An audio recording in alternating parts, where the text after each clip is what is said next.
Mom yelled at me to get out and never come back. So I left. Weeks later, Dad asked why I'd stopped paying the mortgage. My answer: shut them down completely. This happened 3 months ago, and I'm still processing it all. Buckle up because this story has everything, entitled Parents, Financial Manipulation, Family Drama, and honestly the most satisfying ending you'll ever read. I'm using fake names obviously for privacy reasons, but everything else is 100% true and documented. I-29 male, and this whole nightmare situation started way back when I was a kid, growing up in this middle-class suburb outside Phoenix. My family was the definition of dysfunctional, but I didn't realize just how bad it was until I got older and gained some perspective. My mom, Linda, was basically a walking stereotype of everything wrong with entitled women who refuse to grow up. Picture this: a 45-year-old former cheerleader who peaked in high school and never got over it.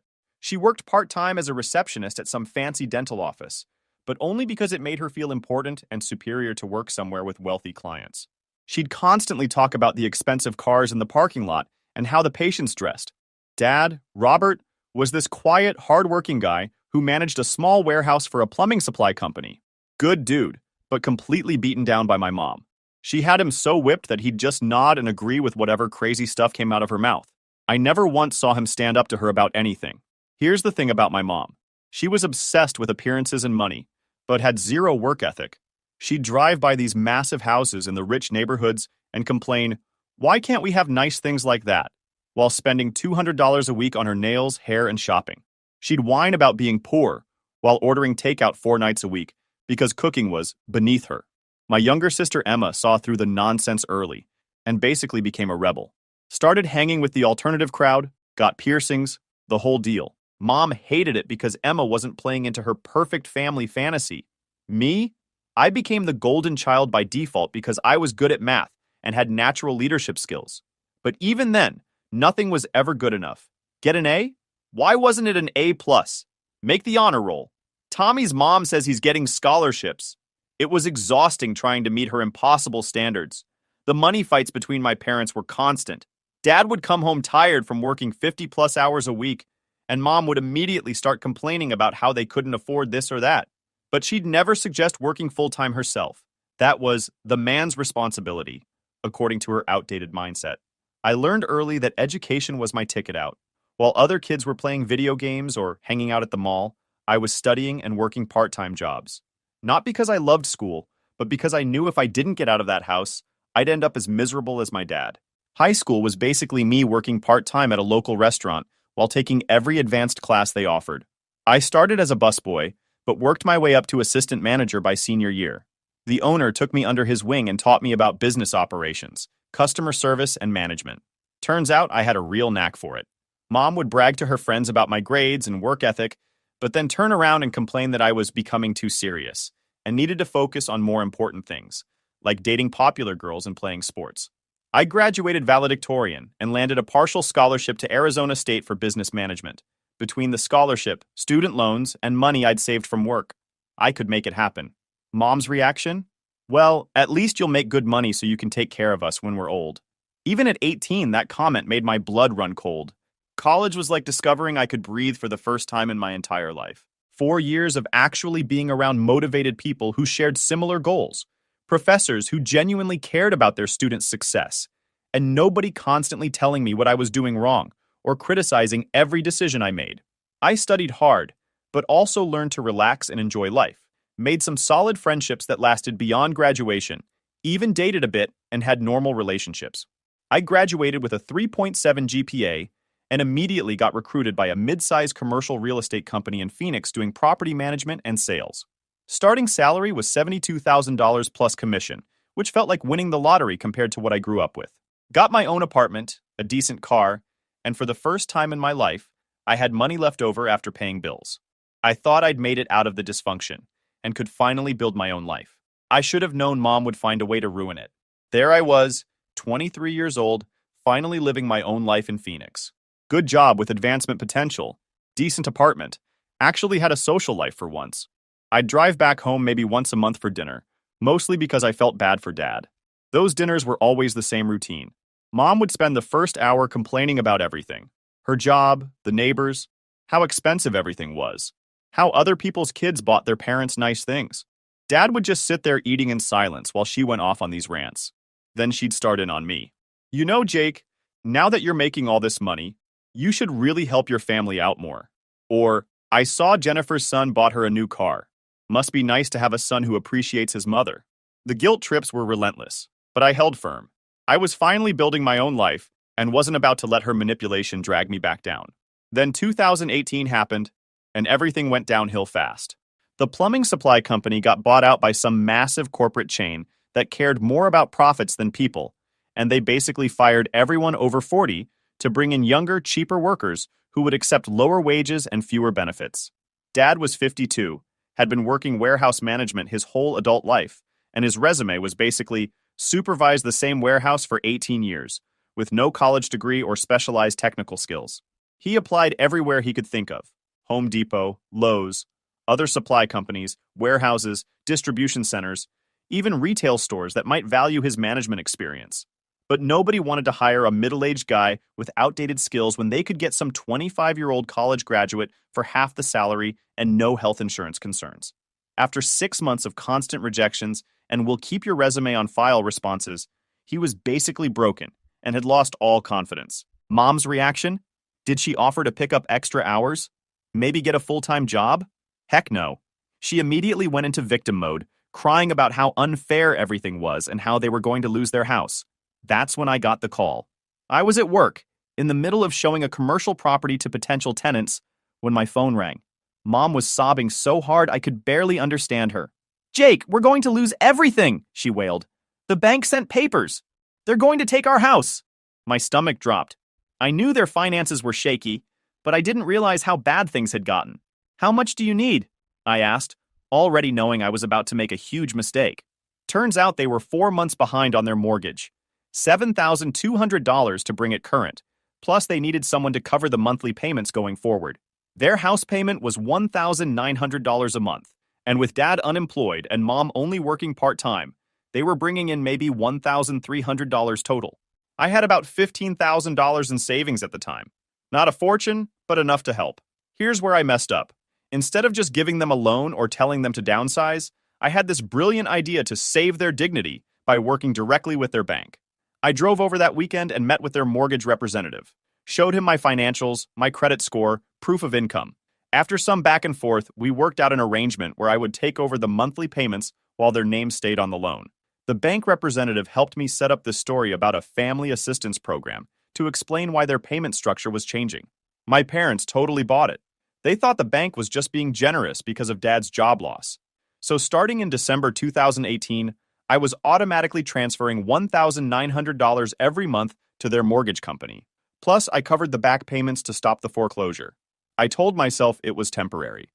Dad would find another job. They'd get back on their feet, and I could stop the payments. 6 years later, I was still paying their mortgage. You want to know what 6 years of secretly paying someone's mortgage looks like? Let me break it down for you. $1,900 times 12 months times 6 years equals $136,000. That's not including the $7,200 I paid up front to stop the foreclosure or the occasional emergency money I'd send when they overdrafted their account or needed car repairs. Let's call it an even $150,000 over 6 years. That's a down payment on a house. That's a new truck and a boat. That's financial freedom. Instead, I was living paycheck to paycheck while my parents lived in their nice 4-bedroom house in a decent neighborhood, complaining about their finances while I literally paid their biggest expense. The worst part? Mom got worse over the years, not better. See, once Dad lost his job, he kind of gave up. He'd do odd jobs here and there, helping people move, yard work, handyman stuff, but mostly he just retreated into himself. Started spending all day watching TV, barely speaking during family dinners. Mom, on the other hand, doubled down on her entitlement.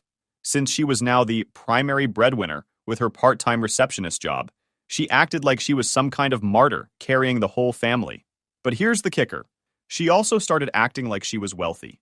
New clothes every week, expensive highlights every 6 weeks, manicures, pedicures, facials at the clinic where she worked. She bought this huge 75-inch TV for the living room, then a new bedroom set, then redid the kitchen with granite countertops. And every time I'd visit, She'd show off her new purchases like she was some kind of interior decorator. Look at my new designer purse, Jake. I deserve nice things after everything I've been through. Meanwhile, she's behind on the electric bill, and I'm covering her mortgage. The comments about my life got nastier too. When I'd mention work stuff, she'd roll her eyes and say, "Must be nice to sit in an office all day instead of having a real job." When I started dating my girlfriend Sarah, Mom immediately started picking her apart. "She seems plain," was her first comment. "Don't you want someone who takes better care of herself? Someone who appreciates nice things?" Sarah was actually awesome. Worked as a teacher, down to earth, no drama. But she wasn't some high-maintenance princess, so Mom dismissed her completely. The guilt trips got more sophisticated too. "You know, Jake, other successful kids take their parents on vacations.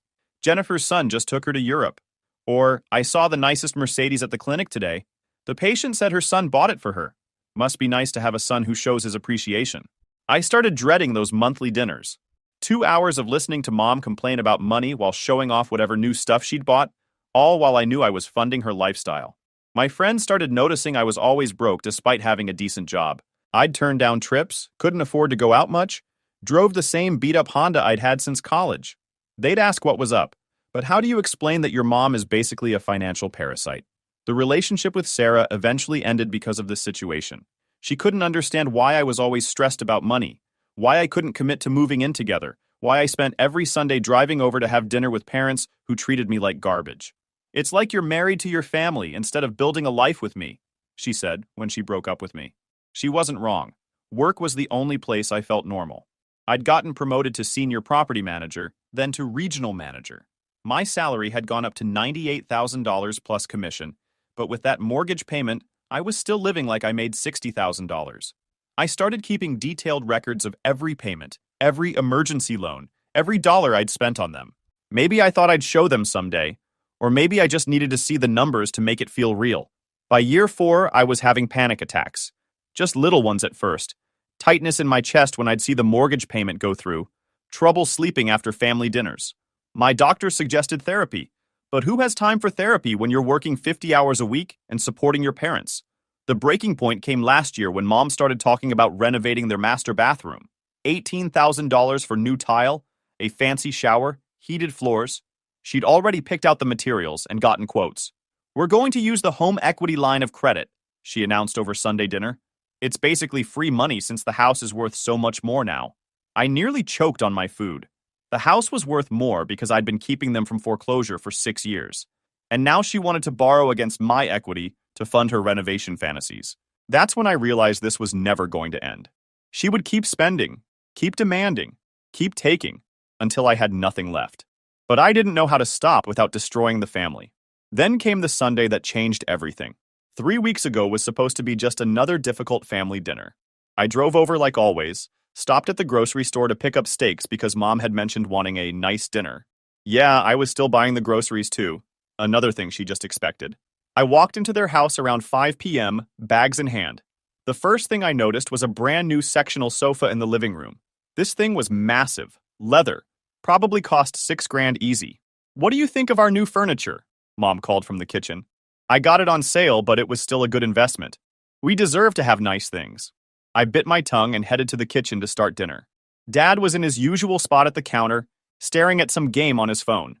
He mumbled, "Hey kiddo," without looking up. What made this Sunday different was that Mom's sister Brenda was there. Aunt Brenda lived up in Colorado and rarely visited, maybe twice a year at most. Unlike my mom, Brenda had actually worked her way up from secretary to office manager at an insurance company. She owned her own house, drove a reliable car, took sensible vacations. Everything Mom claimed she wanted, but was too lazy to work for. Mom hated Brenda's success almost as much as she resented mine. "Look at you, Jake!" Brenda gave me a real hug when she saw me. "Your mom tells me you're doing so well with your real estate job. Regional manager already. Your parents must be so proud." I caught Mom's face out of the corner of my eye. That familiar grimace, like she'd bitten into something sour. "Thanks, Aunt Brenda," I said. "It's good to see you." While I cooked dinner, Brenda chatted about her recent promotion, her daughter's wedding, normal family stuff. But I could see Mom getting more and more agitated. Her movements got sharp and jerky, slamming cabinet doors, wiping down counters that were already clean. We sat down to eat around 6:30. The conversation was awkward. with Mom giving short answers and Brenda trying to fill the silence. I was actually starting to feel bad for my aunt. She had no idea she was walking into a minefield. Then, about halfway through dinner, Brenda said the words that would detonate my entire life. Linda, I've been meaning to ask, did you guys ever get caught up on your mortgage?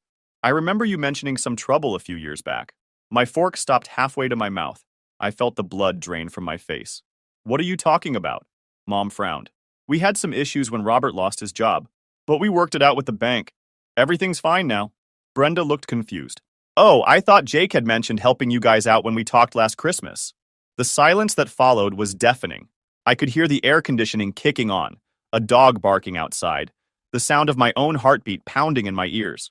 Mom's eyes slowly moved from Brenda to me, and I could literally see the pieces clicking together in her head. Jake did what? Her voice was dangerously quiet. Brenda realized she'd messed up. I must have misunderstood, she backpedaled. It was just casual conversation. I probably got confused. No, Mom interrupted. Her eyes locked on mine.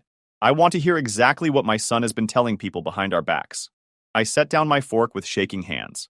After 6 years of hiding this, it was all about to come out. I wasn't talking behind your back, I said carefully. Then what were you doing? She demanded, her voice getting louder. I took a deep breath.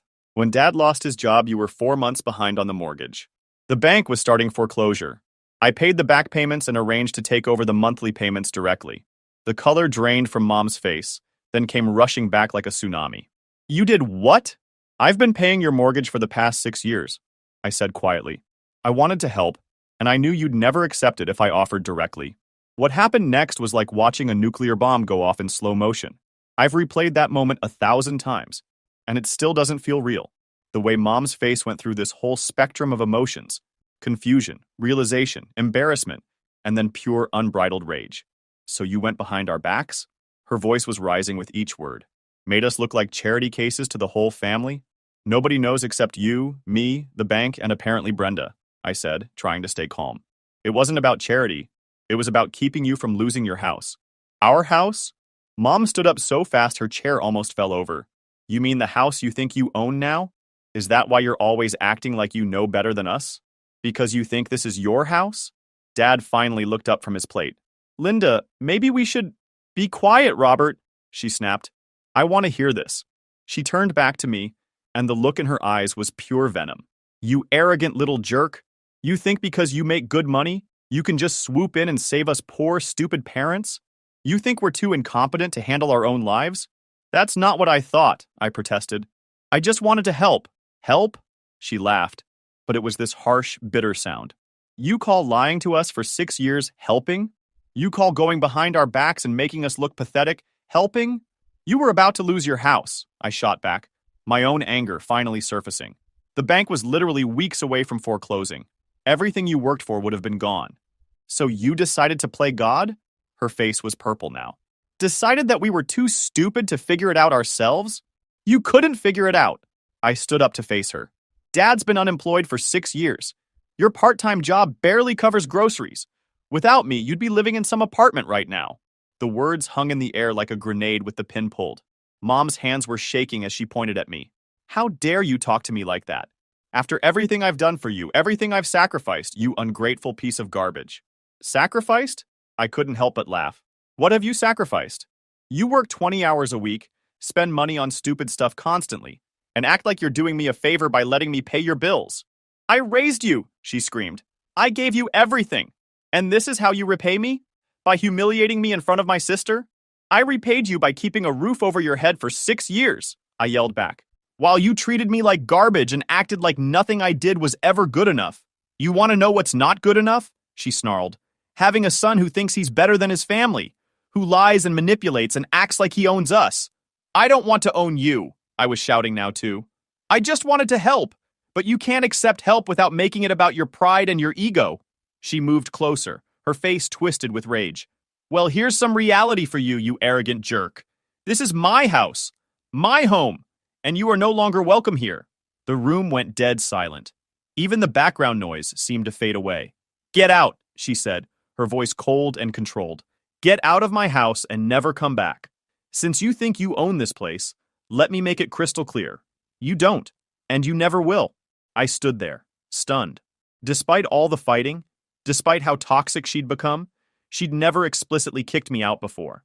"Linda, that's enough," Dad finally said. But it was way too little, way too late. "Fine," I said, my voice surprisingly steady. "If that's what you want." I grabbed my keys and headed for the door. Behind me, I could hear Brenda trying to mediate. "Linda, you don't mean that. You're upset." But I knew my mother. Once she made a declaration like that, she never backed down. I walked out the front door and didn't look back.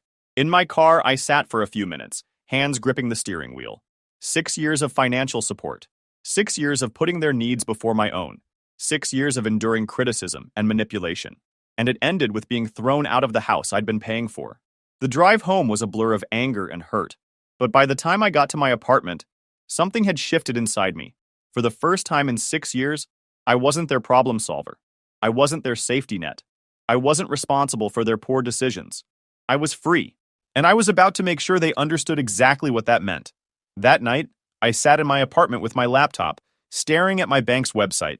There it was, the automatic transfer I'd set up 6 years ago. $1,900 on the 15th of every month, like clockwork. My finger hovered over the cancel recurring payment button. 6 years. $150,000. And it ended with me being called an arrogant jerk and kicked out of the house I'd been paying for. I clicked cancel. A confirmation screen popped up. "Are you sure you want to cancel this recurring payment? Get out and never come back." Mom's words echoed in my head. I clicked confirm. Just like that, it was done. After 6 years of being their financial life support, I'd pulled the plug. But I wasn't finished yet. I opened up a new browser tab and started doing some research. See, I'd learned a few things about finances and property records during my years in real estate. Amazing what you can find out when you know where to look. Turns out my parents had taken out a home equity line of credit 18 months ago. Remember that bathroom renovation Mom wanted? Yeah, she'd gone ahead with it, along with new appliances, a deck, and who knows what else. They'd borrowed $52,000 against the house I'd been keeping out of foreclosure. So not only had they been living essentially rent-free on my dime, they'd been using their fake equity to fund Mom's spending sprees. The audacity was breathtaking. I also discovered that Mom hadn't been working part-time like she claimed. According to public records, she'd been collecting unemployment benefits for the past 8 months. Apparently, the dental clinic had downsized, and she'd decided not to look for another job. So she'd been lying about that too. I spent the next week in a weird state of calm. No anxiety about the upcoming mortgage payment. No dreading Sunday dinner. No walking on eggshells around Mom's mood swings. For the first time in 6 years, I felt like I could breathe. My phone stayed silent for the first week. No calls, no texts, no apologies. The silence was telling. Week 2, the messages started. "Dad, hey buddy, hope you're doing okay. Mom's still upset, but she'll come around." I didn't respond. "Dad, having some trouble with the online banking? Can you help me figure this out?" I didn't respond. "Dad, the bank called about the mortgage payment. There might be some kind of error in their system." Still nothing from me. Week 3, the messages got more desperate. "Dad, Jake, we really need to talk. It's about the house." "Mom, I don't know what game you're playing, but it needs to stop." "Dad, please call." We received some papers from the bank. I maintained radio silence. They'd made their choice when they kicked me out. Now they could live with the consequences. 3 weeks after our fight, I got the text I'd been expecting. "Dad, the bank called. They're starting foreclosure proceedings. We need to talk." I stared at the message for a long time. This was it. The moment of truth. The house they'd lived in for 20 years, the home I'd secretly saved multiple times, was about to be taken away. And you know what I felt? Nothing. No guilt, no panic, no urge to swoop in and save them again. Just cold, hard satisfaction that the consequences were finally catching up with them. I deleted the message without responding. The next day, my building manager called up. "Mr. Carson, there's a Robert Carson here to see you. Says he's your father." "Send him up," I said. Time for the conversation I should have had 6 years ago. Dad looked like absolute garbage when I opened my door. Hadn't shaved in days, clothes wrinkled, eyes red and puffy. He'd lost weight and looked about 10 years older than the last time I'd seen him. "Jake, thank God," he said, relief washing over his face. "We've been trying to reach you for weeks." "I know," I said, not moving to let him in.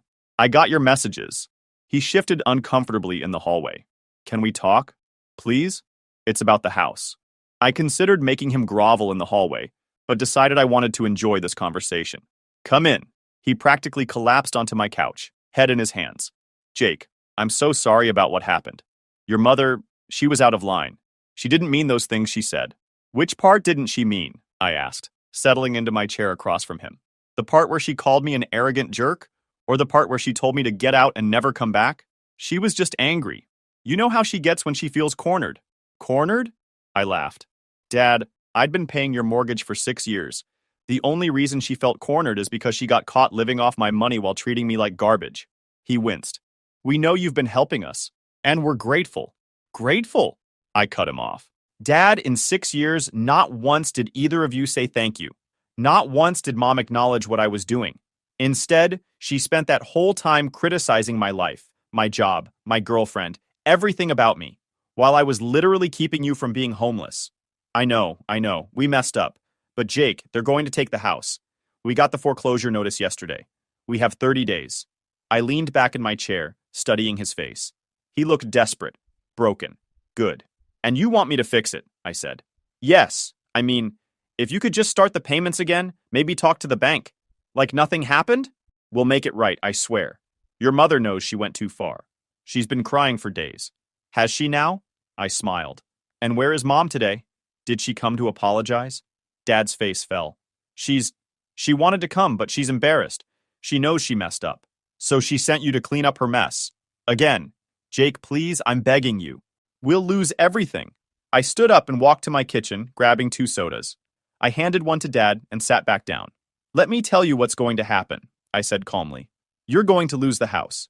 You're going to have to declare bankruptcy because of that home equity loan you took out. Mom's going to have to get a real job for the first time in her adult life. And you're both going to learn what it's like to live without someone else paying your bills. Dad's face went white. Jake, you can't mean that. I absolutely mean that. I took a sip of my soda. See, I've had 3 weeks to think about this. 3 weeks to really examine our relationship. And you know what I realized? He shook his head, looking like he might throw up. I realized that for 6 years, I enabled Mom's entitled behavior. I made it possible for her to live in a fantasy world where she could spend money she didn't have and treat people like garbage without consequences. I was so worried about being a good son that I forgot to have any self-respect. But we're family. Family? I laughed. Dad, when's the last time either of you asked how I was doing? When's the last time Mom said something nice about my life? When's the last time you stood up for me when she was being awful? He opened his mouth, but nothing came out. That's what I thought. See, I spent $150,000 over 6 years keeping you afloat. You want to know what I could have bought with that money? A house? A new truck? Heck, I could have taken a year off work and traveled the world. Instead, I was living paycheck to paycheck while Mom bought designer purses and renovated bathrooms. We didn't know. Nonsense. My voice was getting harder. You knew exactly what was happening. You just didn't care as long as someone else was paying the bills. Dad started crying then. Not just tearing up, but full-on sobbing. Please, Jake, I'm sorry. We're both sorry. Just, please don't let us lose everything. You already lost everything, I said coldly. You lost at the moment Mom decided her pride was more important than keeping me in your lives. I stood up and walked to the window, looking out at the Phoenix skyline.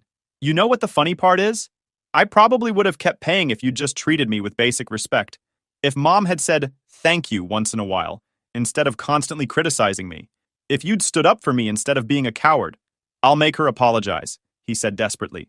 She'll get on her knees and beg if that's what you want. It's too late for that. I turned back to face him. See, I've moved on. I'm dating someone new. A great woman who actually appreciates me. I'm saving money for the first time in years.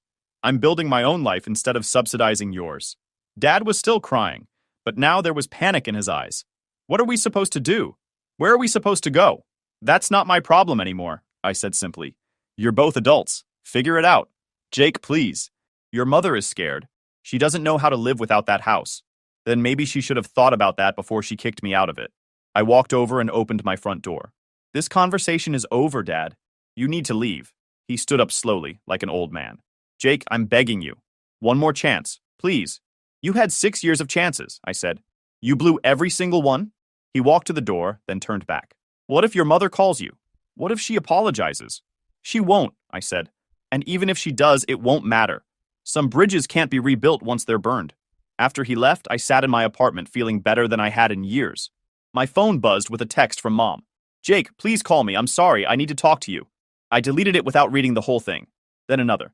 Please don't let them take our house. I'll do anything. Delete. Another. I was wrong. You're a good son. Please help us. Delete. By the end of the night, she'd sent 15 messages, each one more desperate than the last. I deleted them all. 2 days later, I drove by their house on my way to a client meeting. There was a foreclosure notice taped to the front door and a for sale by owner sign in the yard. I slowed down just enough to see Mom standing in the front window, watching me drive by. She looked smaller somehow, older.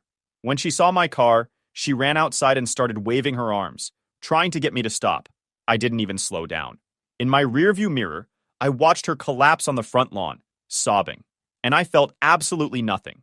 6 months later, I heard through the family grapevine that they'd lost the house and were living in a one-bedroom apartment across town. Dad was working at a grocery store, and Mom had finally gotten a job at a call center. They'd invited me to Christmas dinner at their new place.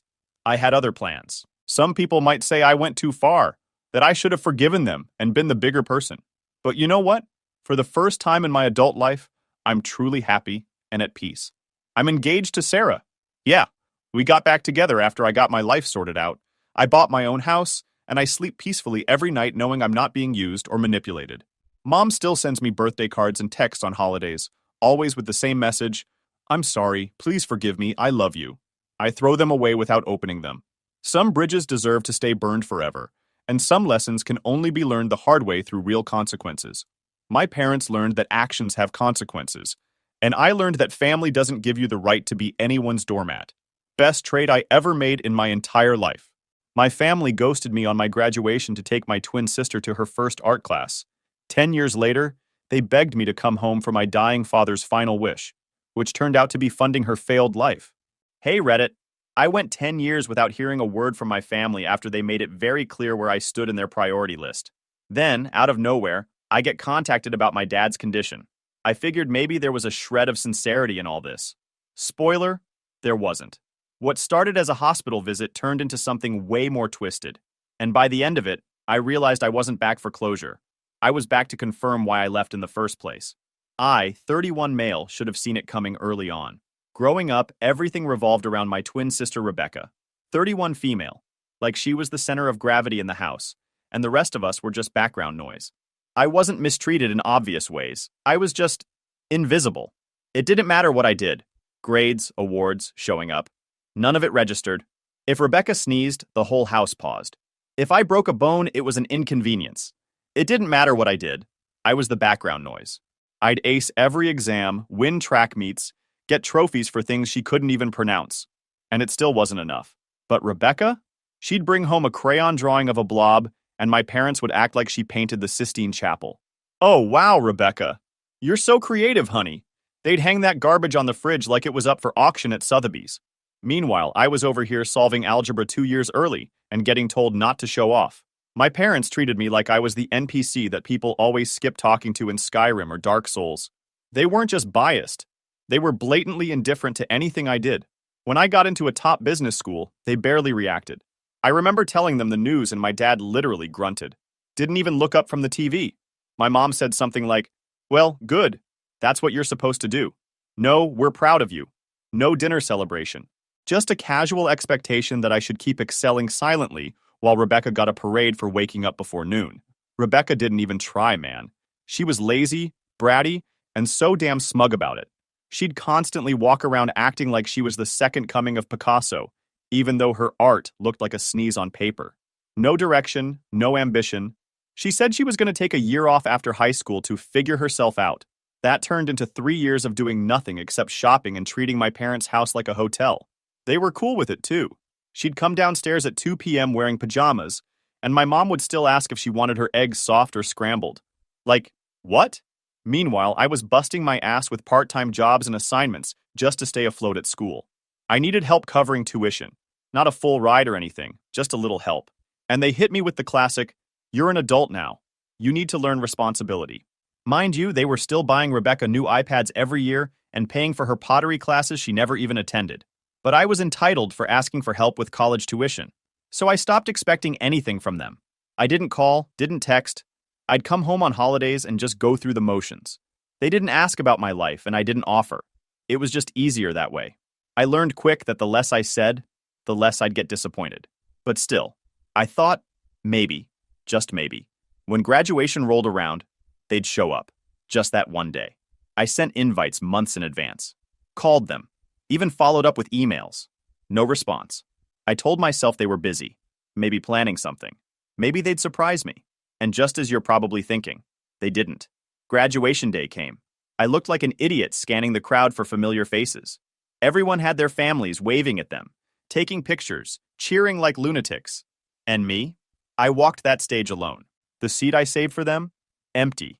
Like me being born was some kind of accident they just had to live with.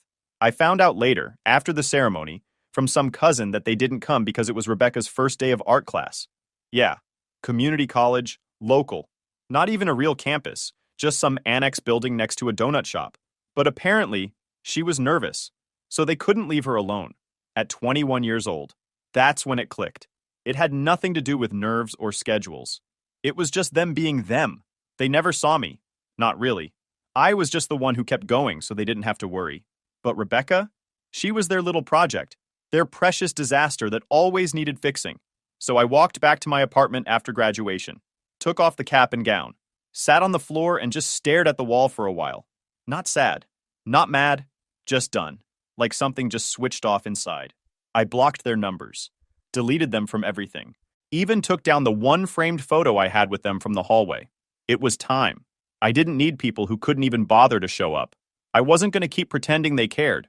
If anything, not having them around made more sense than dragging around this fake idea of family. As for Rebecca, I blocked her too. She doesn't text or call anyway unless she needed something. And I sure as hell wasn't going to let her ask for favors now that I was actually building a life. She could keep her third failed sketchbook business or whatever she was pretending to do. That was it for me. The chapter was closed, and I didn't feel guilty. Not even a little.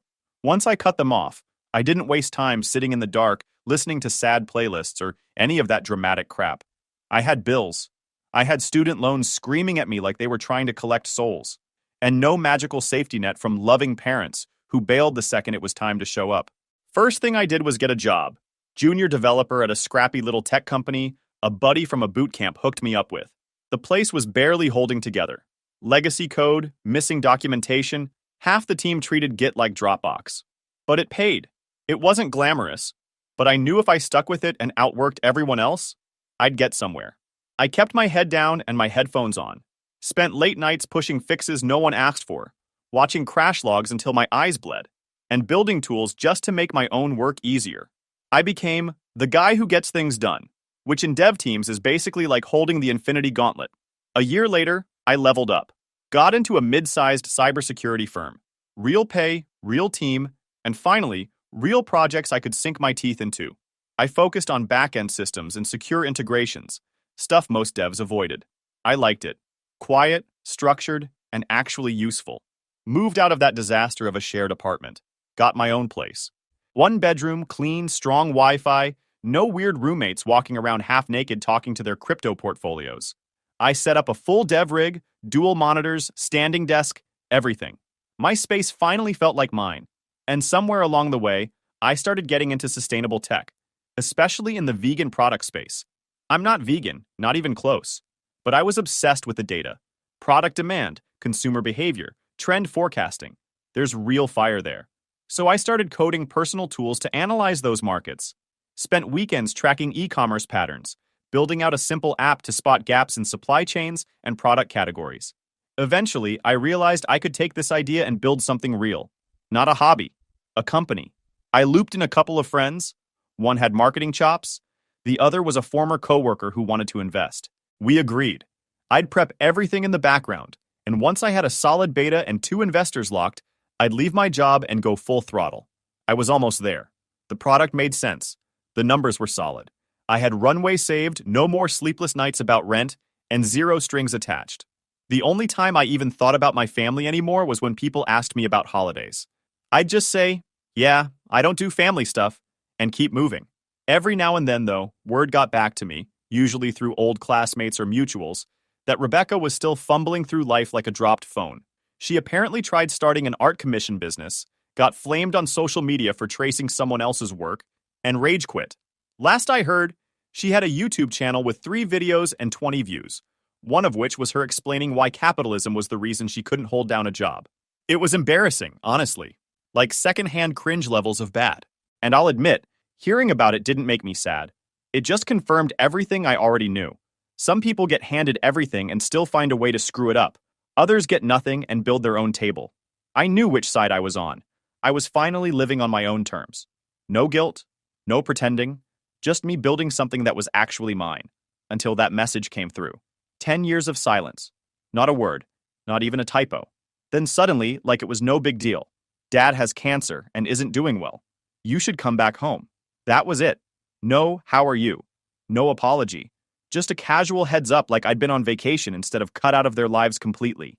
Still, I went and walking into that hospital after 10 years felt like time traveling into a bad memory. Same town, same faces, but everything felt smaller, colder, like the world had moved on without cleaning up after itself. I wasn't here to cry over anyone. I wasn't here to beg for hugs or reconnect. I came because they said my dad was dying. And I'm not the kind of guy who ignores that, no matter how messy the past is. You don't get to choose your parents, but you do get to choose what kind of man you want to be. I just wanted to look him in the eye one last time, on my terms. The second I walked off the elevator, I saw her. My mom. She stood up like she couldn't believe I was real, hands out like she was debating whether to hug me or slap me. "Oh my God," she breathed. "You actually came." I didn't say anything, just stood there watching her. She reached out and pulled me into a hug before I could react. I stayed still. She smelled like the same floral detergent she used when we were kids, which was weirdly the only familiar thing that didn't annoy me. "You've grown up so much," she said, stepping back with a forced smile. "You've filled out. Must be eating well, huh?" I gave a small nod, just trying to keep it civil. But then, barely 2 seconds later, she hit me with it. No warm-up, no easing into it. "You know," she said sweetly, "Rebecca's been having a rough time. And with everything going on, your father's hospital bills, the house repairs, all of it, it's been overwhelming. If you could just help a little, we'd be so grateful." I blinked, just stared at her. "That's the first thing you're asking me?" I said. Not, "How are you?" Not, "Must have been hard doing everything alone for 10 years?" Just straight to asking for money? The fake smile slid right off her face. "Well, we raised you," she snapped, voice rising fast. "You act like you were some orphan. You lived under our roof, ate our food, and now that we need help, you suddenly don't owe us anything?" I kept my tone calm, colder than I thought I could manage. "You raised me the way someone keeps a spare tire in the trunk, only looked at me when the golden one wasn't working." She scoffed and crossed her arms like I was being dramatic. But I didn't let up. "I'll help with the medical bills," I said flatly. "That's it. I'm not paying for Rebecca's latest meltdown or whatever dream she abandoned this month. She's your sister," she hissed. "Number. She's your responsibility. She's 31 and still getting babied like she's in preschool. That's not my problem." Her face was somewhere between insulted and stunned, like it had never crossed her mind that I might actually say no. "You think you're better than us now?" she muttered. "Just because you make some money coding?" "No," I said. "I know I'm better than the guy you all thought I was. The one you ignored. The one you left behind without a second thought."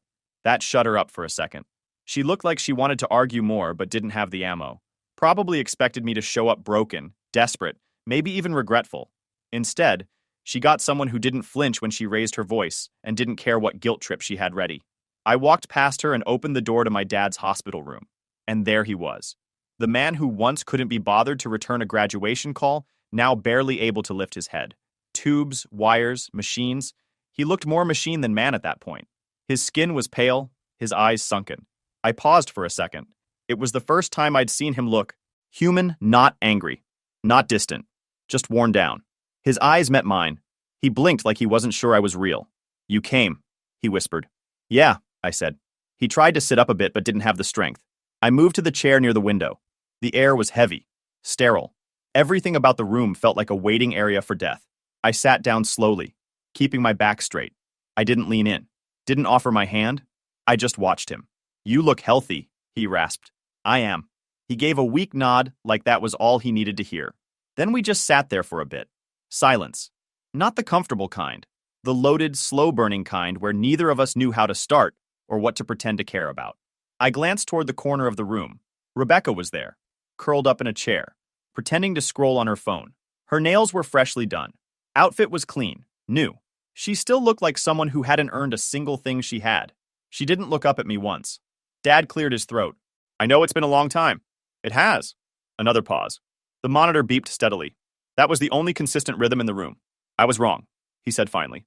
About a lot of things. I didn't say anything. Just let him say it. I wasn't fair. To you. To any of it. Still silent on my end. I wanted to fix that. Even if it's too late, he added. I looked him straight in the eye. For the first time ever. He didn't look back with judgment or boredom or disappointment. Just tired eyes. Like he finally saw the version of me I had to build without him. You want to fix it now? I said. Not a question, just a statement. He gave a slow nod. His eyelids were drooping a little. He looked like talking took everything out of him. I want peace in the family before I go, he murmured. That one got me. Not in a soft, emotional way. Just in a really kind of way. I looked out the window. Let the words float there. Maybe later, I said. You should rest. Because if I was going to have that talk, it wouldn't be rushed. And it wouldn't be on their terms. They called me back like I was a loose end they forgot to tie up. But I wasn't here to tie anything. I was here to see for myself that I didn't need them anymore. And I saw it. Loud and clear. I went back the next day. Not because I missed anyone. Not because I wanted to make things right. I just wanted to see how deep this rabbit hole went. The vibe yesterday was too carefully packaged. I'd been around these people long enough to know when something was being staged. They didn't call me after 10 years just for hugs and sad smiles. There was something else. And today, I'd find out what. Rebecca wasn't there, thank God. Just my parents. My mom sat beside the hospital bed pretending to flip through a magazine. And my dad looked worse than he did the day before. His face had that waxy gray look that you only ever see on people who've been slowly dying for a while.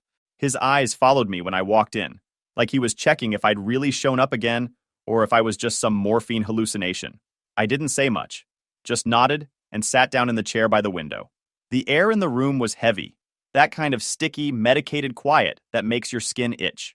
You could hear every beep, every soft hiss of oxygen, every shuffle of paper like it was being played through speakers.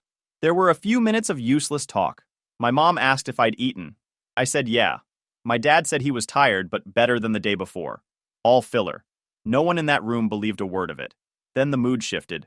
My mom started in, again, voice soft, measured, like she was pitching a charity case to a boardroom. Rebecca's been having a rough time, she said, folding her hands in her lap like she was on a talk show. She's really trying, but she hasn't had it easy. The world's not very kind to people like her. People like her. That was rich. I didn't say anything. Just let her talk. She explained that Rebecca had ideas, big ones. That she wanted to start something creative. A business, maybe. Something small but passionate. Authentic to who she is. That's the phrase she used. It almost made me roll my eyes. Then came the kicker. They wanted me to help. Not just financially. No. They wanted me to mentor her. Bring her in. Give her guidance. Structure. Maybe even a position in the business I was building. I sat there. Completely still. Not surprised. Not angry. Just watching the same predictable movie I'd seen my whole life. They dressed it up like it was about family. Like it was my duty as her brother. Like my success had created some kind of moral debt that I was now expected to pay off in full. And then came the real hammer. My dad turned to me, eyes a little foggy, and said, I'm not going to be around much longer. You know that. And before I go, I need to know your mother and sister will be okay. He said it like it was reasonable. Like I was the selfish one if I didn't nod and agree on the spot. Then he leaned into the guilt full force. You're really going to throw your mother and sister in the streets after everything we did for you? It took me a second to register how shameless that was. This was the same man who, just a day ago, looked me in the eye and admitted he hadn't been fair. Said he knew the way I was treated growing up wasn't right. Said he had regrets. And now? Suddenly none of that mattered. Suddenly I was the bad guy again if I didn't sign up to be the solution to a problem I didn't cause. The past got wiped clean because now he had a dying wish. And that apparently gave him a blank check to rewrite everything. It was almost funny. Not the ha-ha kind. Just the kind that makes you stare at the wall for a second like, are you serious right now? Because no, I wasn't going to throw them in the street.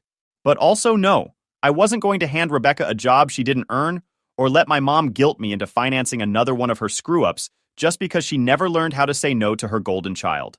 They tried to spin it like this was unity, like it would be poetic. The twins finally working together, like we were some sitcom waiting for a reboot. But I knew better.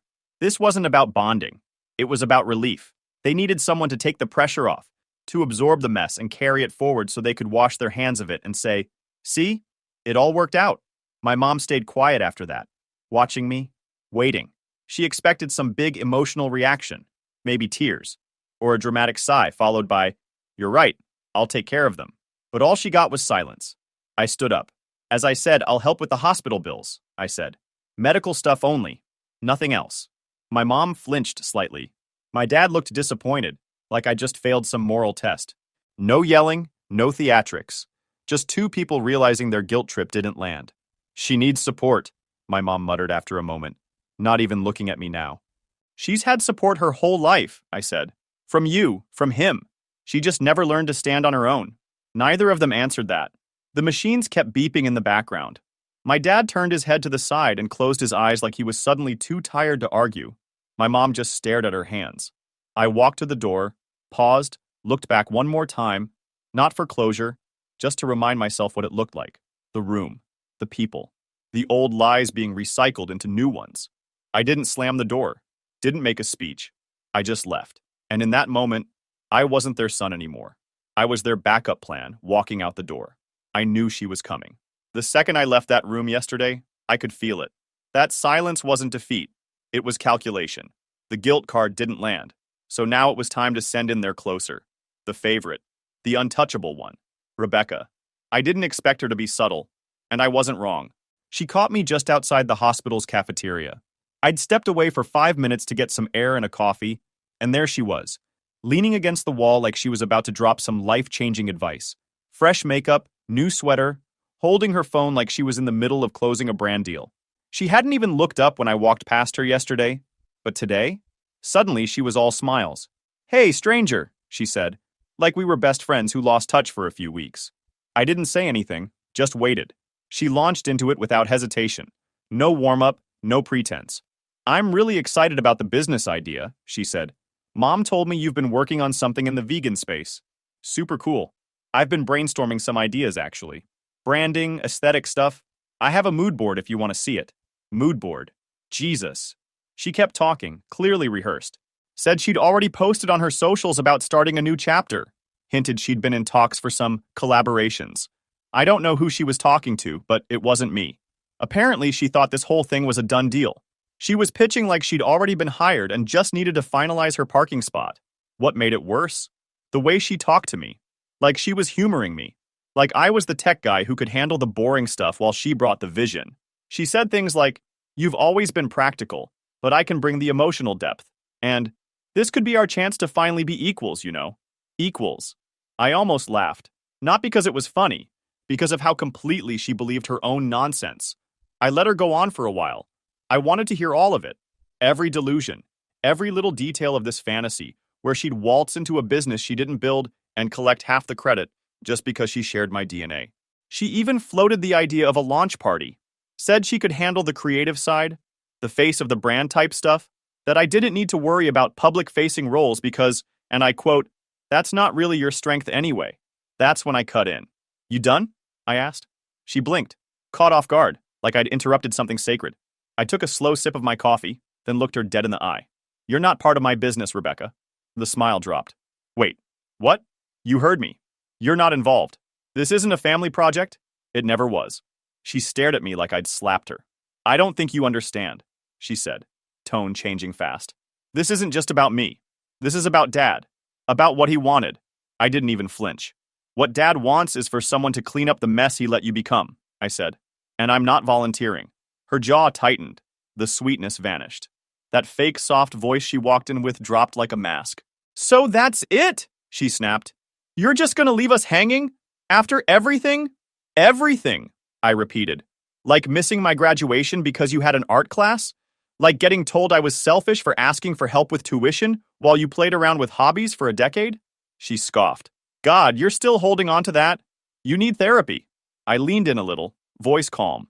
"No, what I need is distance. And I already have that. Now I'm just setting the boundary. You think you're better than us now? I know I'm not worse." She stepped back, arms crossed, furious. "You're heartless," she said. "You think just because you have some money now, you can treat everyone like trash. I think because I built my life from nothing without any of you, I get to decide who I share it with. And it's not you." She didn't respond to that. Just stood there, eyes narrowing like she was trying to burn a hole in me. I walked past her without saying another word. I heard her mutter something behind me. Probably another insult. Maybe a warning. I didn't care. She didn't think she was asking for a favor. She thought she was cashing in a birthright. And the look on her face when she realized I wasn't buying it? Worth every year of silence. A few days later, the silence was permanent. My father died at 2:17 a.m. on a Thursday. I know that because the hospital left a voicemail. They didn't even bother calling twice. Just one tired-sounding nurse saying it was peaceful. That's the word they always use. Peaceful. Like it makes any of it mean something. I didn't rush over. Didn't sit in the dark clutching old photos. I went back to sleep. When I showed up later that morning, the atmosphere in the hallway was off. Not heavy like grief usually is. No tension, no mourning. Just movement. Urgency. I could hear the low hum of conversation from inside the hospital room. Not crying, not whispering. Just voices. Talking. Discussing. I walked in, expecting to see silence. Maybe some tears. Instead, I found my mother flipping through a folder. Hospital documents, bank statements, notes scribbled in pen. Rebecca was sitting in the chair beside the bed, which was now empty, stripped clean. No dad. Just two women, completely dry-eyed, looking like they were in the middle of a tax audit. Neither of them looked up right away. I stared at the bare hospital bed. Sheets folded, pillow gone, like he'd never even been there. My mom finally glanced up. "You're late," she said. "They already cleared the body about 2 hours ago. He signed the release forms in advance." Rebecca didn't even turn around. She was too busy typing something on her phone, probably crafting a vague, "We lost a great man today" post for Instagram, with a crying emoji and a link to her PayPal. "No one called me," I said. "I assumed you'd get the voicemail," my mom replied. Like that was an acceptable way to tell someone their father died. There wasn't a shred of sadness in the room. Not a single flicker of emotion. Just paperwork. "We have to talk about logistics," my mom continued. "The funeral, the house, the life insurance." I stood there processing. I should have known. I should have expected it. But seeing it, watching them shift from loss to logistics without even stopping to breathe, it hit different. "I was thinking," Rebecca finally said, turning toward me with a calm, practiced tone, "since you made it clear I won't be part of your business, it's only fair that I get my share from Dad's estate. I'm going to launch something of my own." She actually smiled after she said it, like this was just a normal thing to say minutes after your father's death. "What estate?" I asked, already knowing the answer. "The house, the savings, the insurance," she replied. "Mom and I talked about it. We figured you'd want to handle the executor role." "Of course, because I'm the responsible one, the stable one, the one who they ignored for a decade but suddenly expect to wear a suit and manage the crumbs they think they're entitled to. We need access to some of it soon," my mom added. "There are funeral costs to cover, and Rebecca has business-related things she needs to jumpstart before she loses momentum." I looked at both of them. No tears. No reflection. Just strategy. "He's been dead for 6 hours," I said. Rebecca shrugged. "And life goes on." "What? You want us to sit around in black veils crying in the dark?" I didn't answer. I was still staring at the empty bed. Not because I missed him, but because he died exactly like he lived, quietly stepping out while someone else handled the mess. They kept talking. Budget numbers. What to sell. What to keep. My mom mentioned converting part of the house into an Airbnb to keep income flowing.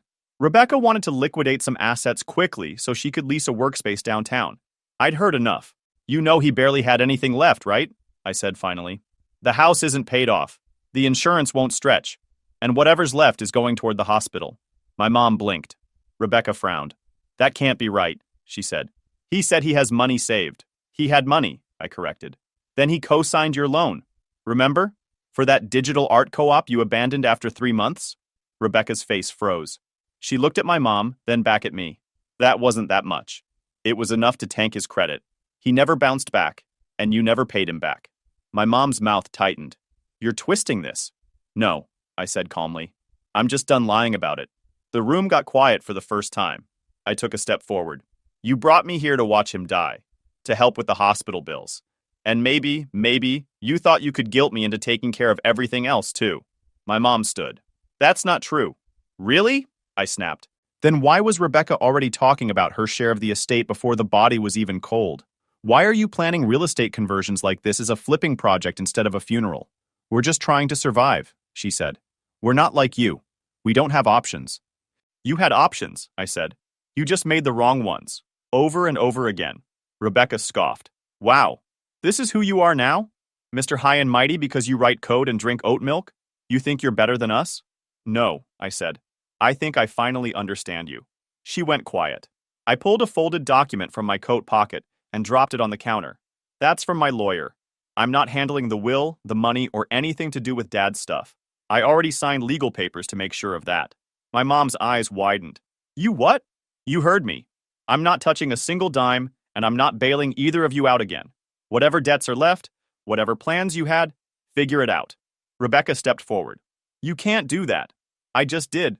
The silence was so thick I could hear the fluorescent lights buzzing. I walked to the door, then turned back one last time. You didn't lose a father today, I said. You lost your safety net. Grieve that if you want. Then I walked out, slow, steady, and not looking back once. 6 months later, I was standing in my own office, overlooking the downtown skyline from the 18th floor. The paint was still fresh. My company's logo hadn't even been etched into the glass door yet. But the servers were running, the pre-orders were sold out, and our analytics dashboard looked like a damn launch graph. We made it. What started as a notepad full of messy code and a few late-night calls turned into a full product line. Plant-based wellness and eco-friendly supplements, all tracked through a custom-built logistics app I'd written myself in a tiny one-bedroom apartment while my ceiling leaked and the neighbors screamed through the walls. Now I had a team, investors, legal backing, partnerships lined up with major suppliers, and not a single cent of it was shared with my family.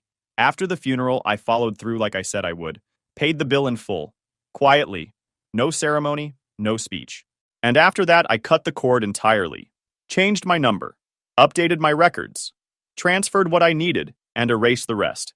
I didn't owe them a thing, not an explanation, not another phone call, not a piece of my success. But the funny thing about bridges you burn, sometimes people still try to crawl over the ashes. I got the email on a Thursday morning. It came through the company's HR inbox, which I rarely checked myself, but I was sipping coffee and happened to be clearing out spam. The subject line caught my eye immediately. Position inquiry, Rebecca, last name. No cover letter, just a one-line message. I'd like to apply for a creative leadership role with your company. I believe I'm the right fit given our shared values and family legacy. Family legacy. I laughed, out loud, alone in my office. I sat back in my chair and just stared at the screen for a few seconds. No resume attached, no portfolio, not even a link to a damn Instagram page. Just that one smug, delusional sentence. I forwarded it to my HR lead with a simple note. Deny immediately. Do not engage. They responded 2 minutes later. Already did. Thought you'd want to see it for the laugh. I did. And I saved it too, in a little folder labeled, in case I ever missed them. Turns out that wasn't the only attempt. Word spread that my company was getting attention. We'd been featured in a couple eco-startup blogs, and suddenly, I was getting texts from cousins I hadn't spoken to since high school. Hey man, just checking in. So proud of what you're building. Let's catch up sometime. One of them even invited me to a BBQ that weekend. No address, no mention of the last 10 years. Just vibes. I didn't reply. My mom tried to reach me through a mutual connection, a family friend from back home. Said she wanted to open communication again. Said she regretted how things had gone. I said I wished her well and left it at that. I wasn't bitter. I wasn't angry. I was done. Meanwhile, Rebecca was apparently drowning. The loan she took out in our dad's name, the one she swore was manageable, went into default. The bank had already issued collection warnings. A relative told me she'd started a GoFundMe titled Surviving After Grief, with a paragraph full of half-truths and buzzwords, painting herself as a struggling artist lost after her father's passing and her brother's emotional abandonment. It got $50 from one of her old high school friends. The comment just said, "Hope things get better." No one else donated. My mom was living in the same house, but she had to rent out the basement just to keep the lights on. I knew because one of the new tenants emailed my company asking if we wanted to sponsor an art pop-up Rebecca was running from the garage.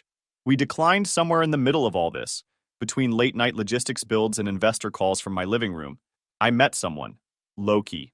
We crossed paths at a friend's work thing. She was sharp, no fake small talk, asked direct questions, didn't care about titles or buzzwords. Just real, unfiltered presence. We started talking. Nothing heavy. Then meeting up. Then hanging out more often. She didn't try to fix me or make a show of support. She just showed up. Helped me put furniture together when I moved offices. sent food when I got too deep in work, called me out when I acted like sleep was optional. She had her own life, her own space, her own goals, but somehow she still made room. Not in a loud way, just reliably. I'm not rushing it. I'm taking it slow. But for the first time, I get it. What actual family feels like. Not the type that holds history over your head. Just someone who shows up without needing to be owed. No lectures, no strings, just peace. I didn't feel bad. I didn't celebrate either. I just stayed busy. Some nights I'd look around my apartment, shelves stocked, inbox full, team group chat buzzing, and I'd realize this is what building your own legacy looks like. It's not loud. It's not dramatic. It's just yours. They lost me a long time ago. They just didn't realize it until the money ran out. Parents didn't book a room for me on our family Christmas trip. My sister mocked. We reserved rooms for me, my husband, and my child. We're the real family. I calmly said, then I'll leave, and walked out. I called my grandpa hours later. They were already begging me to come back, but it was too late. This happened last year, and I'm finally ready to tell this story. It's long, but trust me, the ending is absolutely worth it. My family thought they could treat me like garbage and get away with it. They were very, very wrong. This is probably the most satisfying revenge story you'll read today. Background. I, 34 male, live in Denver, making around $175,000 annually. I know that sounds decent, but wait until you hear about the rest of my family and their ridiculous spending habits. This story involves years of family dysfunction, public humiliation, and the most epic comeback you can imagine. Let me paint you a detailed picture of my childhood and why this revenge was so incredibly satisfying. While my sister Ashley was winning beauty pageants and dating star athletes, I was the weird kid who actually cared about grades, saving money, and building a real future. My parents, Robert and Linda, made it crystal clear from the beginning who their golden child was and who was just taking up space. When Ashley turned 16, she got a brand new BMW with a giant red bow on top. I'm talking about a $40,000 car for a teenager who didn't even have a job. The whole neighborhood came out to watch her squeal and jump around like she'd won the lottery. She posted about it on every social media platform, calling it the best day ever, and thanking her amazing parents. When I turned 18, I got a used Honda Civic with 180,000 miles that my dad bought from his coworker for $1,500. It builds character, he said, while Ashley smirked in the background, probably already planning her next expensive request. College was even worse, and really set the stage for everything that happened later. I worked my rear end off at 2 part-time jobs while studying finance. I'm talking about stocking shelves at a grocery store from 6 p.m. to midnight, then working weekend shifts at a local restaurant. I graduated summa cum laude with a 3.0, 9 GPA, and still ended up with $43,000 in student loans because I refused to ask my parents for help after seeing how they treated financial requests. Ashley, meanwhile, went to some expensive private liberal arts school where she studied communications, which basically meant learning how to look pretty and marry someone rich. She joined the most expensive sorority, went on spring break trips to Europe, and never worked a single day during her 4 years. Guess who paid her full tuition, room and board, and spending money? Spoiler alert, it definitely wasn't Ashley. My parents acted like funding her lifestyle was just a normal part of being good parents, while treating my financial independence like some kind of character flaw. Right after graduation, Ashley hit what she considered the ultimate jackpot. She married this guy named Brad, who works in commercial real estate development and supposedly makes serious money. We're talking north of $400,000 annually, according to Ashley, who never misses a chance to mention exact figures at family gatherings. Suddenly, she's living in this massive 8-bedroom house in the most exclusive suburb, driving a Tesla Model S and posting Instagram stories from Cabo, Dubai, and the Maldives every other month. Her social media became this carefully curated display of wealth that honestly made me embarrassed for her. Meanwhile, I'm grinding 70-hour weeks, eating ramen for dinner, and slowly chipping away at my debt like a responsible adult. Don't get me wrong, I did really well for myself through hard work and smart decisions. I've got about $160,000 saved up now, my loans are completely paid off, and I max out my 401k and IRA every single year. I drive a reliable Toyota Camry that's completely paid off and live in a nice but modest 2-bedroom apartment. I'm dating this amazing woman, Sarah, who's a nurse practitioner, making around $90,000. She's down to earth, saves money, invests wisely, and basically represents everything Ashley isn't. But apparently being financially responsible and living within your actual means makes you boring and unsuccessful, according to my family. Ashley never misses an opportunity to take passive-aggressive shots at my lifestyle choices. At family gatherings, she'll make comments like, "Finn, when are you going to get a real job that pays enough to actually enjoy life instead of just surviving?" Or, "Maybe if you spent less time obsessing over spreadsheets and more time networking with successful people, you'd understand how the world actually works." She'd say this while showing off whatever new designer purchase she'd made that week. She always delivers these comments with this fake, concerned voice that makes me want to scream. Like she's genuinely worried about my sad little existence, while she's showing off her newest Louis Vuitton handbag that costs more than most people's monthly rent. The worst part was watching my parents nod along, like her criticism was completely valid and helpful. Here's the thing that makes this whole story even more satisfying, though. Our grandfather William built a construction empire from absolutely nothing. We're talking about a true self-made success story. He started with a pickup truck, a toolbox, and a willingness to work 16-hour days in all weather conditions. Through decades of hard work, smart investments, and treating people fairly, he ended up owning one of the largest construction companies in Colorado. The man is worth somewhere between $8 and $10 million, and he's always been passionate about teaching family values like hard work, saving money, and earning what you get through merit rather than handouts. Somehow that lesson only stuck with me. The rest of my family treats Grandpa like their personal ATM machine. They all live these completely inflated lifestyles, funded entirely by his generosity, then have the absolute nerve to look down on me for being unsuccessful and unmotivated. The irony was completely lost on them. Every year, Grandpa organizes this elaborate family Christmas trip to bring everyone together and maintain family bonds. He pays for absolutely everything because he believes family unity is worth any price.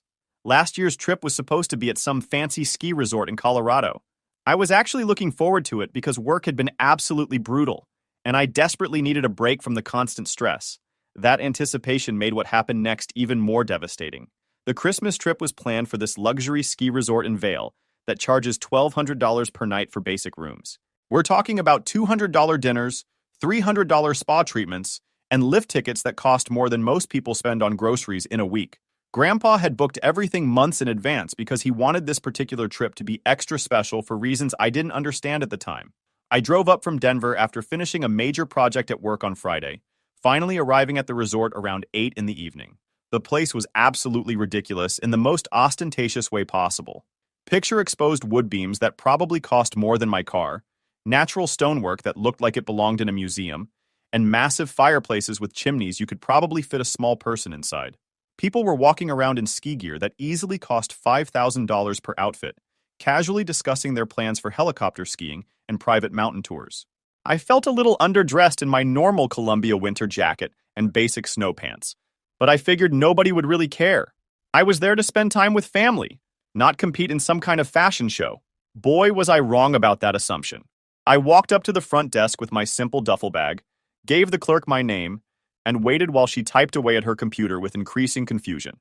She started frowning, then typing more aggressively. More frowning followed by frustrated sighing.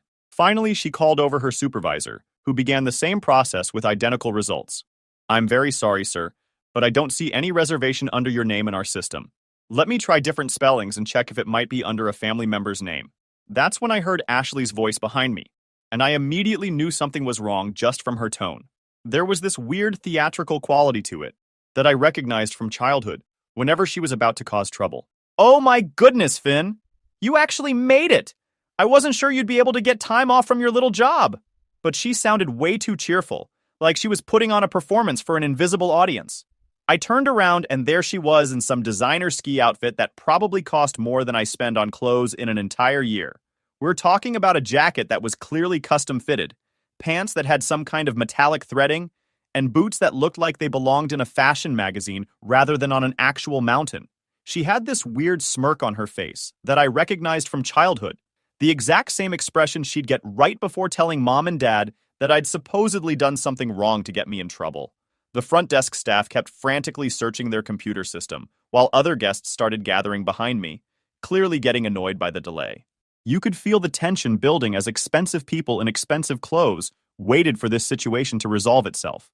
Ashley stepped closer and said just loud enough for everyone to hear, "How very strange that there's no room reserved for you. I wonder how that could have happened." Then she leaned in closer and lowered her voice to what she probably thought was a whisper. Actually, Finn, I had a long conversation with Grandpa about the sleeping arrangements for this trip.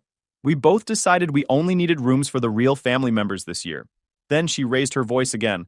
You know, people who actually contribute something meaningful to family gatherings instead of just showing up expecting handouts. I felt my stomach completely drop as the implications hit me. What are you talking about, Ashley? Grandpa invited everyone personally. Well, we have the presidential family suite for me and Brad, and our twin boys. Mom and Dad have their lovely corner room with the mountain view. She paused dramatically, clearly enjoying every second of this. I guess there just wasn't space for everyone who wanted to come. You understand how expensive these places are, right? The lobby had gone completely quiet except for the crackling of the fireplace. I looked around and spotted my parents sitting in leather chairs near the main fireplace. When I made direct eye contact with them, they both immediately turned away like cowards. Brad was standing near the concierge desk scrolling through his phone like absolutely nothing was happening. Their twin 8-year-old boys were running around the lobby, completely oblivious to the adult drama unfolding around them. Ashley continued her carefully planned performance. I mean, let's be realistic here. It's not like you could afford to stay at a place like this anyway on your little analyst salary. Maybe there's a Holiday Inn or Super 8 motel down the mountain somewhere? She actually started giggling while saying this, like the idea of me staying at a budget hotel was the funniest thing she'd ever imagined. Several other guests were now openly staring at our family drama. The front desk clerk looked absolutely mortified, probably wondering if she should call security. The supervisor was pretending to be busy with important paperwork, while obviously listening to every single word of this humiliating conversation. Ashley, what the heck is going on here? Grandpa specifically invited me and confirmed my attendance. Oh, sweetie, Grandpa understood completely when I carefully explained the real situation to him. We need to prioritize the people who actually matter to this family's future success. She gestured dramatically toward Brad, who still hadn't looked up from his phone. I mean, Brad's company just closed a $15 million commercial development deal last month. That's real success. That's the kind of achievement we should be celebrating and supporting as a family unit. Something clicked in my brain at that exact moment. This wasn't some innocent misunderstanding or computer error. Ashley had deliberately and carefully planned this entire scenario. She wanted to humiliate me in front of complete strangers to prove some twisted point about family hierarchy and her perceived superiority. The realization hit me like a physical blow. I stood there for maybe 20 seconds, just processing what was happening, while Ashley watched my face with obvious satisfaction. She was clearly enjoying herself immensely, probably expecting me to beg for help or make some kind of desperate scene that would embarrass me even more. My parents were still avoiding eye contact like the cowards they'd always been. Brad continued pretending that none of this was happening. The other hotel guests were getting increasingly uncomfortable with this public family meltdown. Then something completely unexpected happened. Instead of feeling angry or hurt like Ashley obviously wanted, I felt this strange sense of crystal clear clarity, like puzzle pieces that had been scattered for years, suddenly clicking into their proper places to reveal a picture I'd never seen before. You know what, Ashley? You're absolutely right about everything. Her confident smile faltered slightly as confusion crossed her face. I'm sorry. What did you say? You're completely right. I should definitely leave this place immediately. I pulled out my phone and opened a rideshare app with deliberate calm. I hope you and the real family have an absolutely wonderful Christmas together. Now she looked genuinely confused, because this clearly wasn't the reaction she had carefully planned for. Wait, that's it? You're just giving up without even trying to fix this? Nope. I'm making a conscious choice based on new information. Have fun explaining to Grandpa tomorrow morning why I'm mysteriously not here for Christmas breakfast. Grandpa will understand completely when I tell him how inappropriate and dramatic you've been acting about this whole situation. I turned around one final time and gave her the biggest, most genuine smile I'd had in months. I'm absolutely sure he will, Ashley. I'm completely confident that he'll understand everything perfectly. The rideshare down the mountain gave me plenty of time to think clearly, for the first time in years, and plan. See, Ashley had made one crucial miscalculation that was about to destroy her entire fake life. She assumed I was still the same powerless little brother she used to pick on when we were kids. She had absolutely no idea what kind of position I was actually in, or what I knew about the family's real financial situation. Here's what Ashley didn't know, and why her little stunt was about to backfire in the most spectacular way possible. First, I've been helping Grandpa with his business finances for the past 6 years. Not officially on any paperwork, but whenever he had questions about investments, tax strategies, retirement planning, or financial analysis, he'd call me directly. I know more about his money, his concerns, and his future plans than anyone else in the entire family combined. Second, I'm the person who convinced him to modernize his record keeping and move everything to secure digital systems. I personally helped set up his online banking, organized his investment accounts, and digitized decades of paper records. I have legitimate access to financial information that would make Ashley's head spin if she had any idea what I could see. Third, and most importantly, for what was about to happen, Grandpa has been getting increasingly worried about the family's spending habits and sense of entitlement. He's made several pointed comments over the years about people who live beyond their means and expect handouts instead of earning their way through life. He specifically mentioned being deeply concerned about what would happen to his hard-earned money after he's gone and whether anyone in the family actually understands its value. I called Grandpa from the airport while waiting for my flight back to Denver. Finn, what's wrong? Aren't you supposed to be at the resort with everyone else? I told him exactly what happened with complete honesty. No drama, no emotional manipulation, no exaggeration, just the plain facts. How Ashley had deliberately excluded me from the room reservations, her specific comments about real family members, the public humiliation in front of other hotel guests, and my parents' cowardly refusal to defend their own son. The silence on the other end of the line lasted about 45 seconds, which felt like an eternity. When Grandpa finally spoke again, his voice had completely changed from warm and concerned to ice-cold and determined. I see. Well, I think it's time some people in this family learned about real consequences for their actions. Grandpa, you don't have to do anything drastic. I'm completely fine, really. I'll just spend Christmas at home. Finn, can you come to my office first thing Monday morning? I need to discuss some very important business matters with you. And bring your laptop and any financial analysis software you have. That's when I knew Ashley had just made the biggest mistake of her entire life. Monday morning, I'm sitting in Grandpa's office, which looks like a museum of American business success. Dark wood paneling covers every wall, leather chairs that have probably been there since the 1960s, and dozens of awards and photos from 40 years in the construction business. Grandpa looks tired but absolutely determined in a way that reminded me why he'd been so successful for so many decades. Finn, I want to know exactly how much money I've given your parents and sister over the years. Every single penny, every gift, every loan, every emergency payment. Can you help me compile that information into a comprehensive analysis? This is where my financial analysis background became incredibly useful in ways I'd never imagined. I spent the next week going through bank records, transfer logs, tax documents, canceled checks, and digital payment records. Grandpa gave me complete access to his personal accounts, business accounts, and financial records going back 20 years. What I discovered was absolutely mind-blowing and worse than even I had suspected. Over the past decade alone, here's what I found. Ashley had received $49,000 for her wedding, which she claimed was just enough to cover the basic expenses. But I found receipts showing they spent over $78,000 total. She got $32,000 as a down payment gift for their house, then another $28,000 2 years later when they decided they wanted to upgrade their kitchen with granite countertops and professional appliances.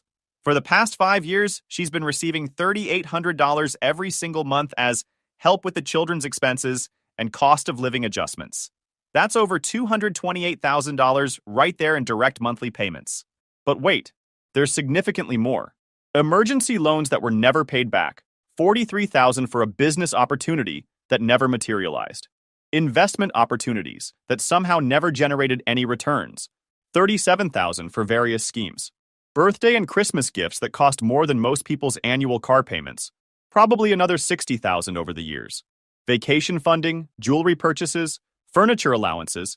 The list was absolutely endless. My parents weren't any better and had been working the same system for years. Grandpa paid off their mortgage early when they claimed they were struggling with retirement planning, $91,000. He's been supplementing their retirement income with $3,000 per month for the past 6 years because their savings were insufficient for the lifestyle they deserved. Over $216,000. Home renovations, medical bills, car payments, insurance premiums, emergency repairs, and unexpected expenses. Probably another $75,000 in miscellaneous handouts. When I added everything up, I'm talking about well over $650,000 in direct handouts to these people over just the past decade. And that doesn't include smaller gifts, meals, vacations, and other benefits that were harder to quantify. Meanwhile, I had asked Grandpa for help exactly once in my entire adult life. A $5,000 loan when I was between jobs for 3 months after college. I paid it back with interest within 4 months and never asked for anything else. But here's where the investigation got really interesting and revealed just how fake their lifestyle actually was. I decided to do some serious digging into Ashley and Brad's actual financial situation using public records databases that I have access to through my job. I know how to read financial documents, court filings, and business records in ways that most people don't. What I found was absolutely shocking. Their house is mortgaged to the absolute maximum limit. They owe $732,000 on a property that's currently worth maybe $650,000 in today's market. Both of their luxury cars are leased, not owned, which means they're paying monthly fees for vehicles that will never belong to them. Ashley's credit card debt is completely insane. I found evidence of at least 12 different accounts with significant balances totaling over $90,000. But the real bombshell was Brad's supposedly successful business. Remember how Ashley loves bragging about his $15 million deal and $400,000 annual income? Well, according to public business filings, Brad's company has been struggling badly for the past 2 years. 3 major development projects fell through due to financing issues. His biggest commercial client terminated their contract in September after delays and cost overruns. The business has defaulted on 2 significant construction loans and is basically operating on borrowed time and credit extensions. They're living a completely fraudulent lifestyle, funded entirely by massive debt and Grandpa's monthly payments. Without that $3,800 every single month, they'd be filing for bankruptcy within 60 days. Their entire social media persona is built on money they don't actually have. When I presented all this information to Grandpa in a detailed written report, he just sat there quietly for about 15 minutes, slowly flipping through the documents with increasing anger. Finally, he looked up at me with an expression I'd never seen before and said, very interesting indeed. I think it's time for some people to learn what real consequences feel like." 3 weeks after the ski resort incident, Grandpa called a mandatory family meeting at his house. He told everyone it was to discuss important financial planning matters and estate planning issues, and that attendance was absolutely not optional for anyone who wanted to remain in his will. I arrived early to help him prepare what would become the most satisfying presentation of my entire life. He had printed out everything: bank statements, transfer records, loan documents, property records, business filings, credit reports, all organized in neat folders with each family member's name written on the front in his careful handwriting. Ashley showed up 25 minutes late in her Tesla Model S, wearing another ridiculously expensive outfit that probably cost more than most people's monthly salary. She seemed genuinely annoyed at having to be there, like this was somehow an inconvenience to her busy schedule of spending other people's money and posting about it online. Brad looked increasingly uncomfortable from the moment he walked in. I think he was starting to realize their financial house of cards was getting extremely shaky. My parents arrived acting like absolutely nothing had happened at Christmas. No apology, no acknowledgement, no explanation for their cowardly behavior. Just business as usual, probably assuming this meeting was about increasing their monthly allowance or discussing inheritance details. Grandpa started the meeting very formally. "I've asked everyone here today because I've been conducting a comprehensive review of my financial support to this family over the past 15 years. Finn helped me compile some very eye-opening information, and I think it's time we had a completely honest conversation about money, entitlement, and family values." He handed out the folders with theatrical precision. I watched Ashley's face carefully as she opened hers and started reading the numbers laid out in black and white. The color literally drained from her cheeks as she realized the scope of what she was looking at. "Now," Grandpa continued in his most business-like tone, "I want each of you to carefully review those numbers, and then explain to me why you believe you're entitled to this level of ongoing financial support." Ashley immediately went into full victim mode. "Grandpa, you know raising children is incredibly expensive these days. Brad and I work so hard to provide for our family, and with the economy being so uncertain and unpredictable..." "Ashley," Grandpa's voice cut through her whining like a knife through butter. "According to these documents, your husband supposedly makes $400,000 annually. Please explain to me in specific terms why you require an additional $45,000 per year from me to maintain your lifestyle."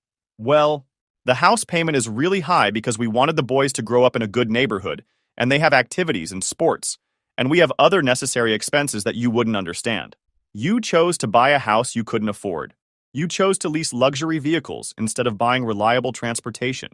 You chose to enroll your children in expensive private programs instead of excellent public alternatives.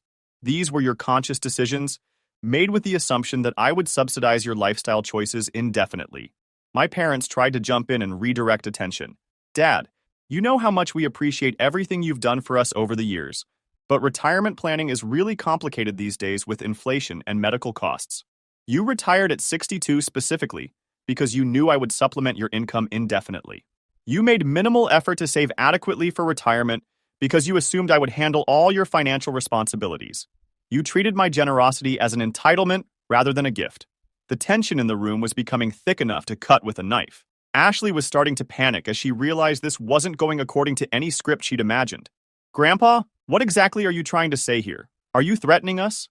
I'm saying that effective immediately, all financial support to this family is being permanently terminated. The explosion was immediate, predictable, and absolutely satisfying to watch. Ashley started her fake crying routine with crocodile tears and dramatic sobbing. My parents began talking over each other frantically about their fixed income and medical expenses and retirement security. Brad just sat there looking like he wanted to disappear through the floor. But Grandpa wasn't finished delivering his verdict. Furthermore, I'm deeply disappointed and personally offended by how Finn was treated during our Christmas trip. The deliberate exclusion and public humiliation were completely unacceptable and showed me exactly what kind of people you've become when you think nobody important is watching. Ashley's fake tears immediately transformed into pure rage. This is about him? Are you seriously doing this because of him? He's a grown man. He should be able to take care of himself without running to Grandpa like a little baby. Yes, Ashley. He should be able to take care of himself, and he does. He has never asked me for ongoing support. He paid off his student loans through his own work. He lives within his actual means. He treats family members with respect and dignity. You might want to consider learning from his example instead of mocking it. Oh, please! He's a boring loser who stares at spreadsheets all day and has no social life. Brad makes 3 times what he makes. We're the successful ones in this family. We're the ones who matter. That's when Grandpa pulled out one final folder with a slight smile. Actually, Ashley, speaking of Brad's tremendous success, he looked directly at Brad, who had gone completely pale and started sweating. Finn, would you like to share what your financial analysis revealed about the commercial real estate business? This is probably where any decent person should have felt sorry for them. But I didn't. Not even slightly. They had this coming for years. I opened my laptop and pulled up the detailed financial analysis I'd prepared specifically for this moment. Well, based on public records, business filings, and financial documents, Brad's company is essentially bankrupt and has been operating on borrowed time for months. Brad's face went from pale to green as he realized his fake empire was about to crumble in front of everyone. Finn, you had absolutely no right to investigate my private business affairs. Actually, I had every right. This is all publicly available information through state business registries and court filings. Your company has defaulted on 4 major construction loans in the past 2 years, totaling over $2 million. Your largest commercial client terminated their contract in September after citing delays, cost overruns, and quality issues. You haven't successfully closed a development deal worth more than $60,000 since last summer. Ashley was looking back and forth between me and Brad like she couldn't process what she was hearing. The fake world she'd built on social media was crashing down in real time. I continued with methodical precision. Your personal finances are even worse than your business situation. Your house is underwater on the mortgage by approximately $82,000. You're carrying $97,000 in credit card debt across 14 different accounts. Your vehicle lease payments alone cost $2,200 per month, which is more than most families spend on housing. The silence in the room was absolutely deafening. You could hear the grandfather clock ticking in the corner. Grandpa spoke up with obvious satisfaction. Finn, what did your analysis reveal about Ashley's personal spending patterns? Based on credit card statements, bank records, and social media activity analysis, I estimate Ashley spends approximately $4,500 per month on clothes, accessories, beauty treatments, spa visits, and entertainment. That's more than twice what the average American family spends on housing. And it doesn't include the money she spends on vacations and luxury experiences. Ashley finally completely lost control. You absolute psychopath! Who gave you the right to investigate my personal life like some kind of creepy stalker? This is insane. You did, Ashley. When you decided to humiliate me in public and exclude me from family events. When you made it crystal clear that you consider me inferior to your supposedly successful husband. When you treated me like garbage in front of strangers. Actions have consequences. And you're about to learn what those consequences look like. Grandpa stood up slowly, with the dignity of a man who'd built an empire through hard work. I think we've covered everything we need to discuss today. You all have some very serious decisions to make about your futures. Finn, could you please stay behind for a few minutes? I have something important to discuss with you privately. My parents and Ashley's family filed out of the house in complete chaos. Ashley was screaming about how unfair everything was and how I had destroyed the family with my psychotic behavior. Brad looked like he was going to be physically sick. My parents just looked utterly defeated and lost. After they left, Grandpa sat back down and actually smiled at me with genuine warmth for the first time in weeks. You know, Finn, I've been thinking quite a bit about updating my will and estate planning lately. My estate planning attorney thinks it's definitely time to make some very significant changes to reflect my current understanding of family values and responsibility. 8 months have passed since that family meeting, and the results have been absolutely spectacular beyond my wildest dreams. Brad's business officially filed for Chapter 7 bankruptcy in April. They lost the house to foreclosure and had to move into a small 2-bedroom rental apartment in a much less desirable part of town. Both luxury cars were repossessed within 6 weeks when they couldn't make the lease payments. Ashley had to get her first real job in over a decade. She's working at a department store making $13 per hour and absolutely hating every minute of it. Her social media went completely dark because she can't afford the lifestyle she used to fake. My parents had to sell their house and downsize to a tiny 1-bedroom condo in a retirement community they can actually afford. Dad came out of retirement and got a job as a part-time cashier at a hardware store. Mom is working the register at a grocery store. They're both completely miserable and constantly stressed about money for the first time in decades. The twins had to transfer from their expensive private school to public school, which Ashley complained about constantly until she realized nobody cared about her problems anymore. But here's the absolute best part that makes this whole story perfect. They all started calling me desperately begging for help. It started with my parents about 3 months after the meeting. Finn, sweetheart, we're so sorry about what happened at Christmas. We should have defended you against Ashley. We realize now how wrong we were to treat you that way. Could you maybe talk to Grandpa for us? We're really struggling with these bills and we don't know what we're going to do. I told them I'd consider helping if they wrote me a detailed handwritten letter acknowledging exactly how they'd treated me over the years and taking full responsibility for their choices and behavior. They actually did it, spending pages apologizing and admitting their mistakes, but it was obviously just desperate damage control. Then Brad called me about 2 months ago. Look, man, I know we got off on the wrong foot, and Ashley really regrets how she handled the Christmas situation. She feels terrible about everything. Is there any way you could help us out? Maybe a small loan to get us back on our feet? I promise I'll pay you back with interest as soon as business picks up again. I laughed out loud and hung up on him immediately. But the most satisfying call came from Ashley herself about 6 weeks ago, and I recorded it because I knew this day would come. Finn, please, I know I messed up really badly. I was completely wrong about everything. I was horrible to you, and I'm genuinely sorry. But I'm absolutely desperate here.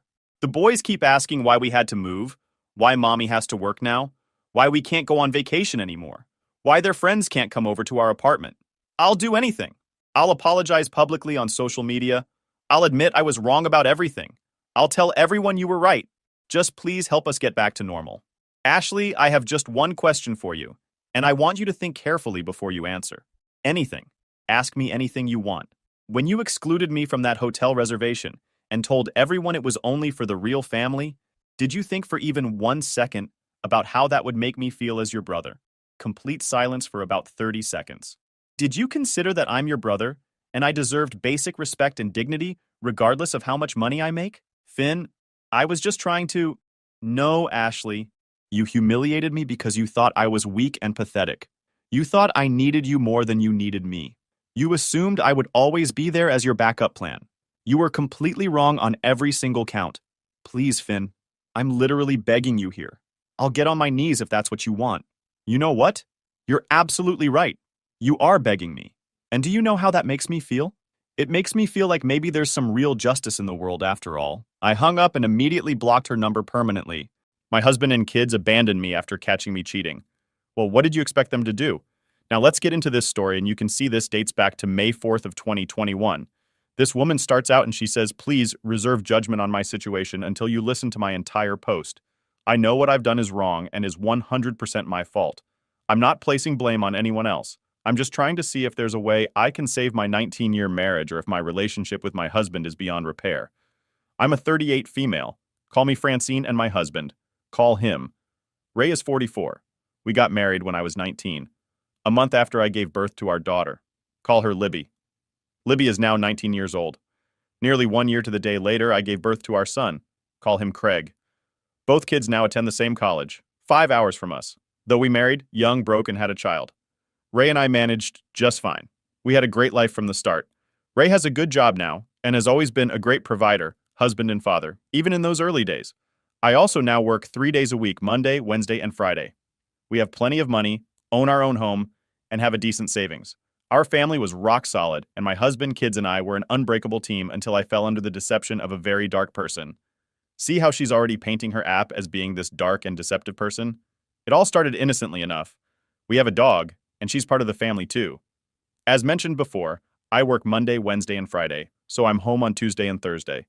I take our dog to the dog park on those days, on the days when I work.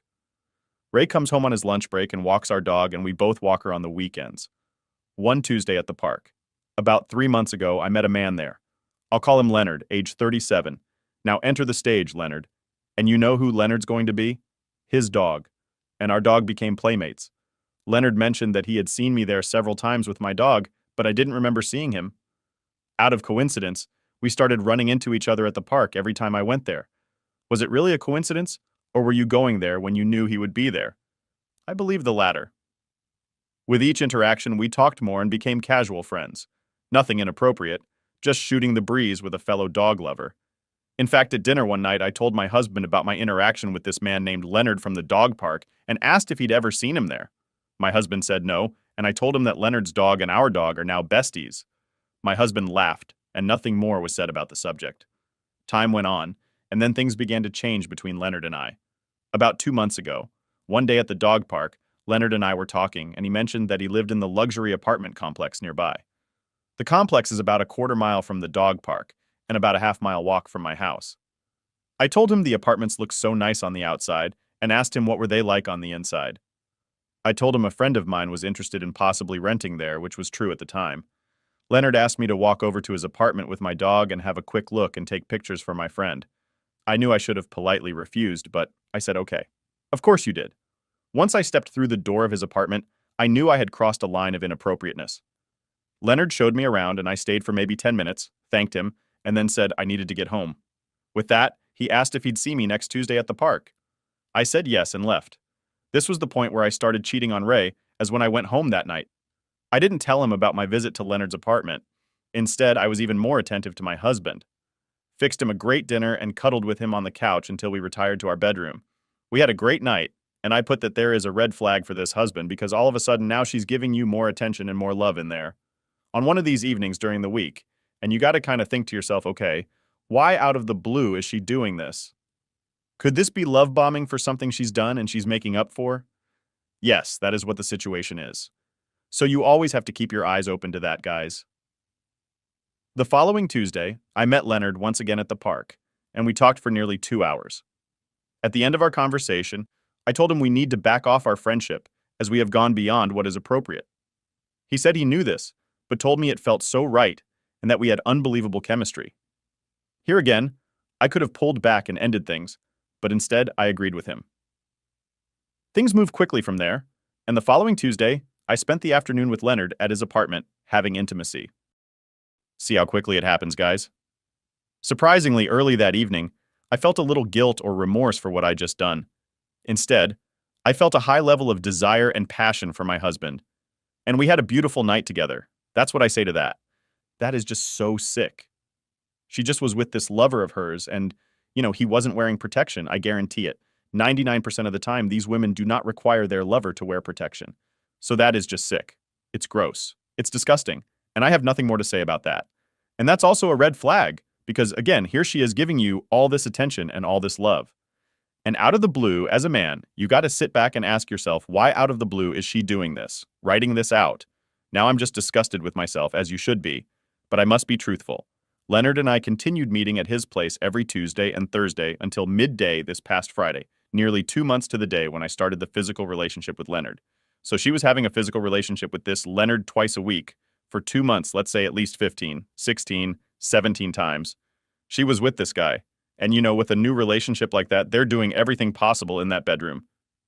I should have realized something was not right with my husband as 2 weeks ago. I noticed an abrupt change in his behavior, but I was too caught up in the fog of the affair to notice or even care. I guess it was then my husband started giving me short answers and not engaging with me. He also rejected my requests for intimacy several times and didn't initiate intimacy at all during this time. He also started working late, not coming home until after 8 o'clock. He'd say he and his coworkers were working on a big presentation and they were all eating takeout at the office. These big projects happened on rare occasions, but not for 2 weeks straight. When I pressed him, he just said it was a top secret project and that it would finish up on Friday. I bought his story and felt relieved that I would soon be getting my loving husband back. He promised to make up the lost time with me and promised we'd have an emotion-filled weekend. Well, let's just say the emotion was not what I expected. When I got home on Friday, there was a large manila envelope taped to the door with my name on it. When I got inside, I opened the envelope and nearly passed out. There were pages and pages of messages between Leonard and I on the fake name F-book accounts we had created to manage our affair communications. So you see how devious these cheaters are. They created fake Facebook accounts for the sole purpose of being able to message secretly with each other. Again, as I said on other videos, these affairs typically are not just spur-of-the-moment things. They're well thought out and calculated with a lot of planning that goes into them. So don't ever buy the excuse that it was a big mistake I made. No, it was a rational, iced, well-thought-out decision that you made, not a mistake. As I looked through the messages, I started crying and couldn't catch my breath. It was so bad I contemplated calling 911. Oh, what an actress. I threw the envelope to the floor and started running around the house, unsure who put the envelope on my door. Was it Leonard, my lover? Was it my husband, Ray? Or was it someone else? My question was answered when I went into the bedroom there. In the middle of the bed was a white gift box with a big red bow and a card tag on it with my name on the 2 line and my husband's name on the front line. I nervously took the bow off the package and opened the box to find divorce papers. All my man really slammed her there with the divorce papers saying this. I knew my world had imploded, and I just laid on the bed and cried uncontrollably into a pillow. After an hour or so of thinking what to do and what I was going to say to my husband, I called him, and he didn't answer. I kept calling, but he didn't pick up.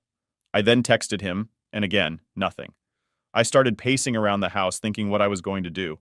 I then called and texted my daughter and son multiple times, and they didn't answer, which was strange. A few minutes later, I got a text from my husband saying he knew everything, and so does our children and the rest of his family. And as of 15 minutes ago, so did my parents. He wrote that he has moved out and signed a lease on an apartment, and that I would next be hearing from his attorney. He ended the text stating, "Enjoy your new life with Leonard." My man zinged her there, and you see what he was doing for those weeks where he was giving her the cold shoulder. He was actually meeting with his attorney, getting everything ready.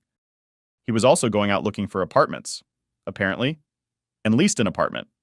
This guy was done once he found out his wife was cheating. He basically washed his hands of her after reading this. I cried for hours, only stopping to answer a call from my mother. Instead of comforting me, she tore into me, not letting me speak a word, and then hung up on me. I kept calling her back, but she didn't pick up. I called my dad and he answered. I asked to talk to Mom, and he said she didn't have anything further to say to me now. My father then told me he was so disappointed and ashamed of me, saying he never dreamed his daughter could do such a thing. This broke me and I started crying, telling him I was sorry. He was silent as I blabbed on and on. After I finished, he told me to get myself together and do better. I told him, "Okay, Daddy, I will." And we ended the call. At this point, I was too embarrassed to confide in my friends or another family member, so I just sat alone, crying in my bedroom. I thought I'd better call Leonard, that's her lover, to advise him that our relationship was over, and for a comforting shoulder to cry on. When I called him, he first asked why I was calling from my phone and not using our fake F-book accounts. I came right out and told him my husband knew about us, and he's divorcing me. The only thing Leonard said was, "Oh no, he knows how." I told him I didn't know. Leonard asked, "Did he find your Facebook account?" I said he must have. Leonard then said, "Did you sign out? What happened?" I told him I didn't know. He then asked if my husband knew who he was. I told him yes, as he mentioned you by name in the text I received. Leonard said zero shit and then just started screaming the F word loudly over and over to the point where his dog started barking. He then said, "Okay, look, I'm sorry this happened, but you were sloppy. Let's cut all contact and delete our accounts and phone numbers. Hopefully you can save your marriage. Don't call me again." I was both surprised and sickened by his cowardice and just said, "Okay." And we ended the call. Just like that. There was no I'm sorry for destroying your marriage, Francine. No. What can I do for you, Francine? No, thank you. Just self-preservation talk from a shallow man. How could I have been so stupid to cheat on Ray with anyone, let alone a disgusting shell of a man like Leonard? I'm posting this at 3 a.m. on Tuesday morning, if that tells you something. I've taken the week off to focus on getting my husband and kids to talk to me so I can apologize and we can heal and move forward. Does anyone have any suggestions for what to do next?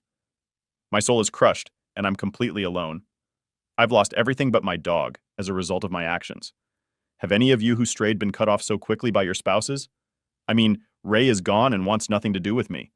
I understand how bad he feels, but to just cut me out of his life and file for divorce over one stupid mistake seems so extreme. Please help. Francine. So you see two things she's doing here, guys. She's minimizing what she did, she's calling it one stupid mistake, and she's placing all the blame on this lover of hers, Leonard, calling him all kinds of names and saying he's a shallow shell of a man type of thing. She's not taking responsibility at all, and she's trying to minimize it. Let's look at a few responses that she got from the community.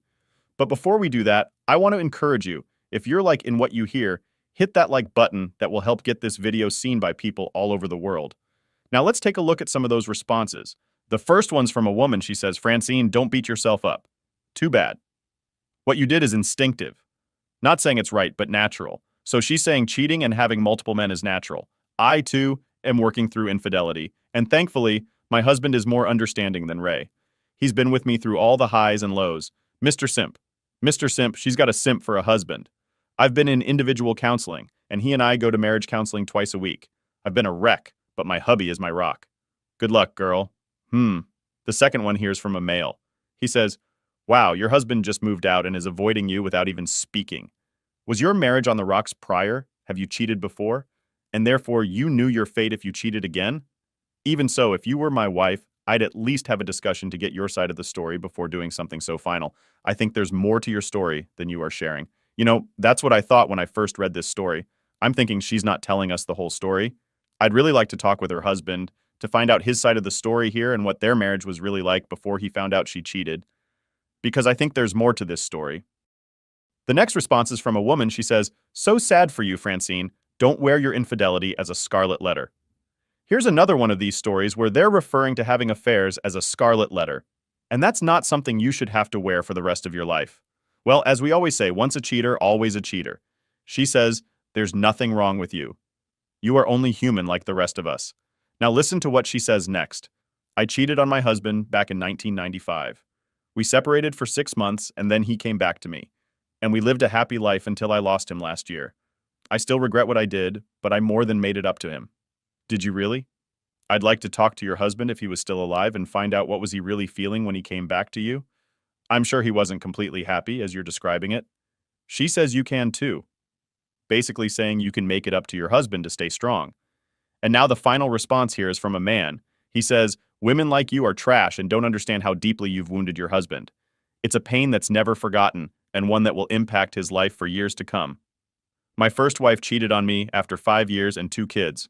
I immediately divorced her, got myself together, and 8 years later I'm remarried to a great woman. While my ex's life is a disaster, I wish your husband well, so he's not wishing her well. He's wishing her husband Ray well. Now she's got a series of updates, and we're going to find out how this thing all turns out. The first update is just from 3 days later. She says, I'm back on here because I need an outlet to deal with the pain I'm feeling now. I just got off a call with my kids as they were driving back to town. I finally thought after 3 days of ignoring my calls and text, they were calling to talk to me and to let me apologize. Instead, I got berated, disrespected, and called terrible names. Words I've never heard either of my kids say. Libby was exceptionally cruel, and I think that influenced her brother. I apologized to them and said what I did was terrible, and 100% my fault. I reminded them what a great mother I had been to them and what a good wife. I had been to their father until now. My daughter told me that I was great, but now I was terrible. The worst. She ended the call by saying that she and her brother would be staying with their dad this weekend and that I should not expect to see them at all. This saddened me beyond belief, as Sunday is Mother's Day, and my kids and my husband always made the day so special for me. This year I'm going to be all alone with my dog. I know a lot of what Libby and Craig are feeling is just the initial anger one feels after being betrayed. But I feel so awful about their reaction.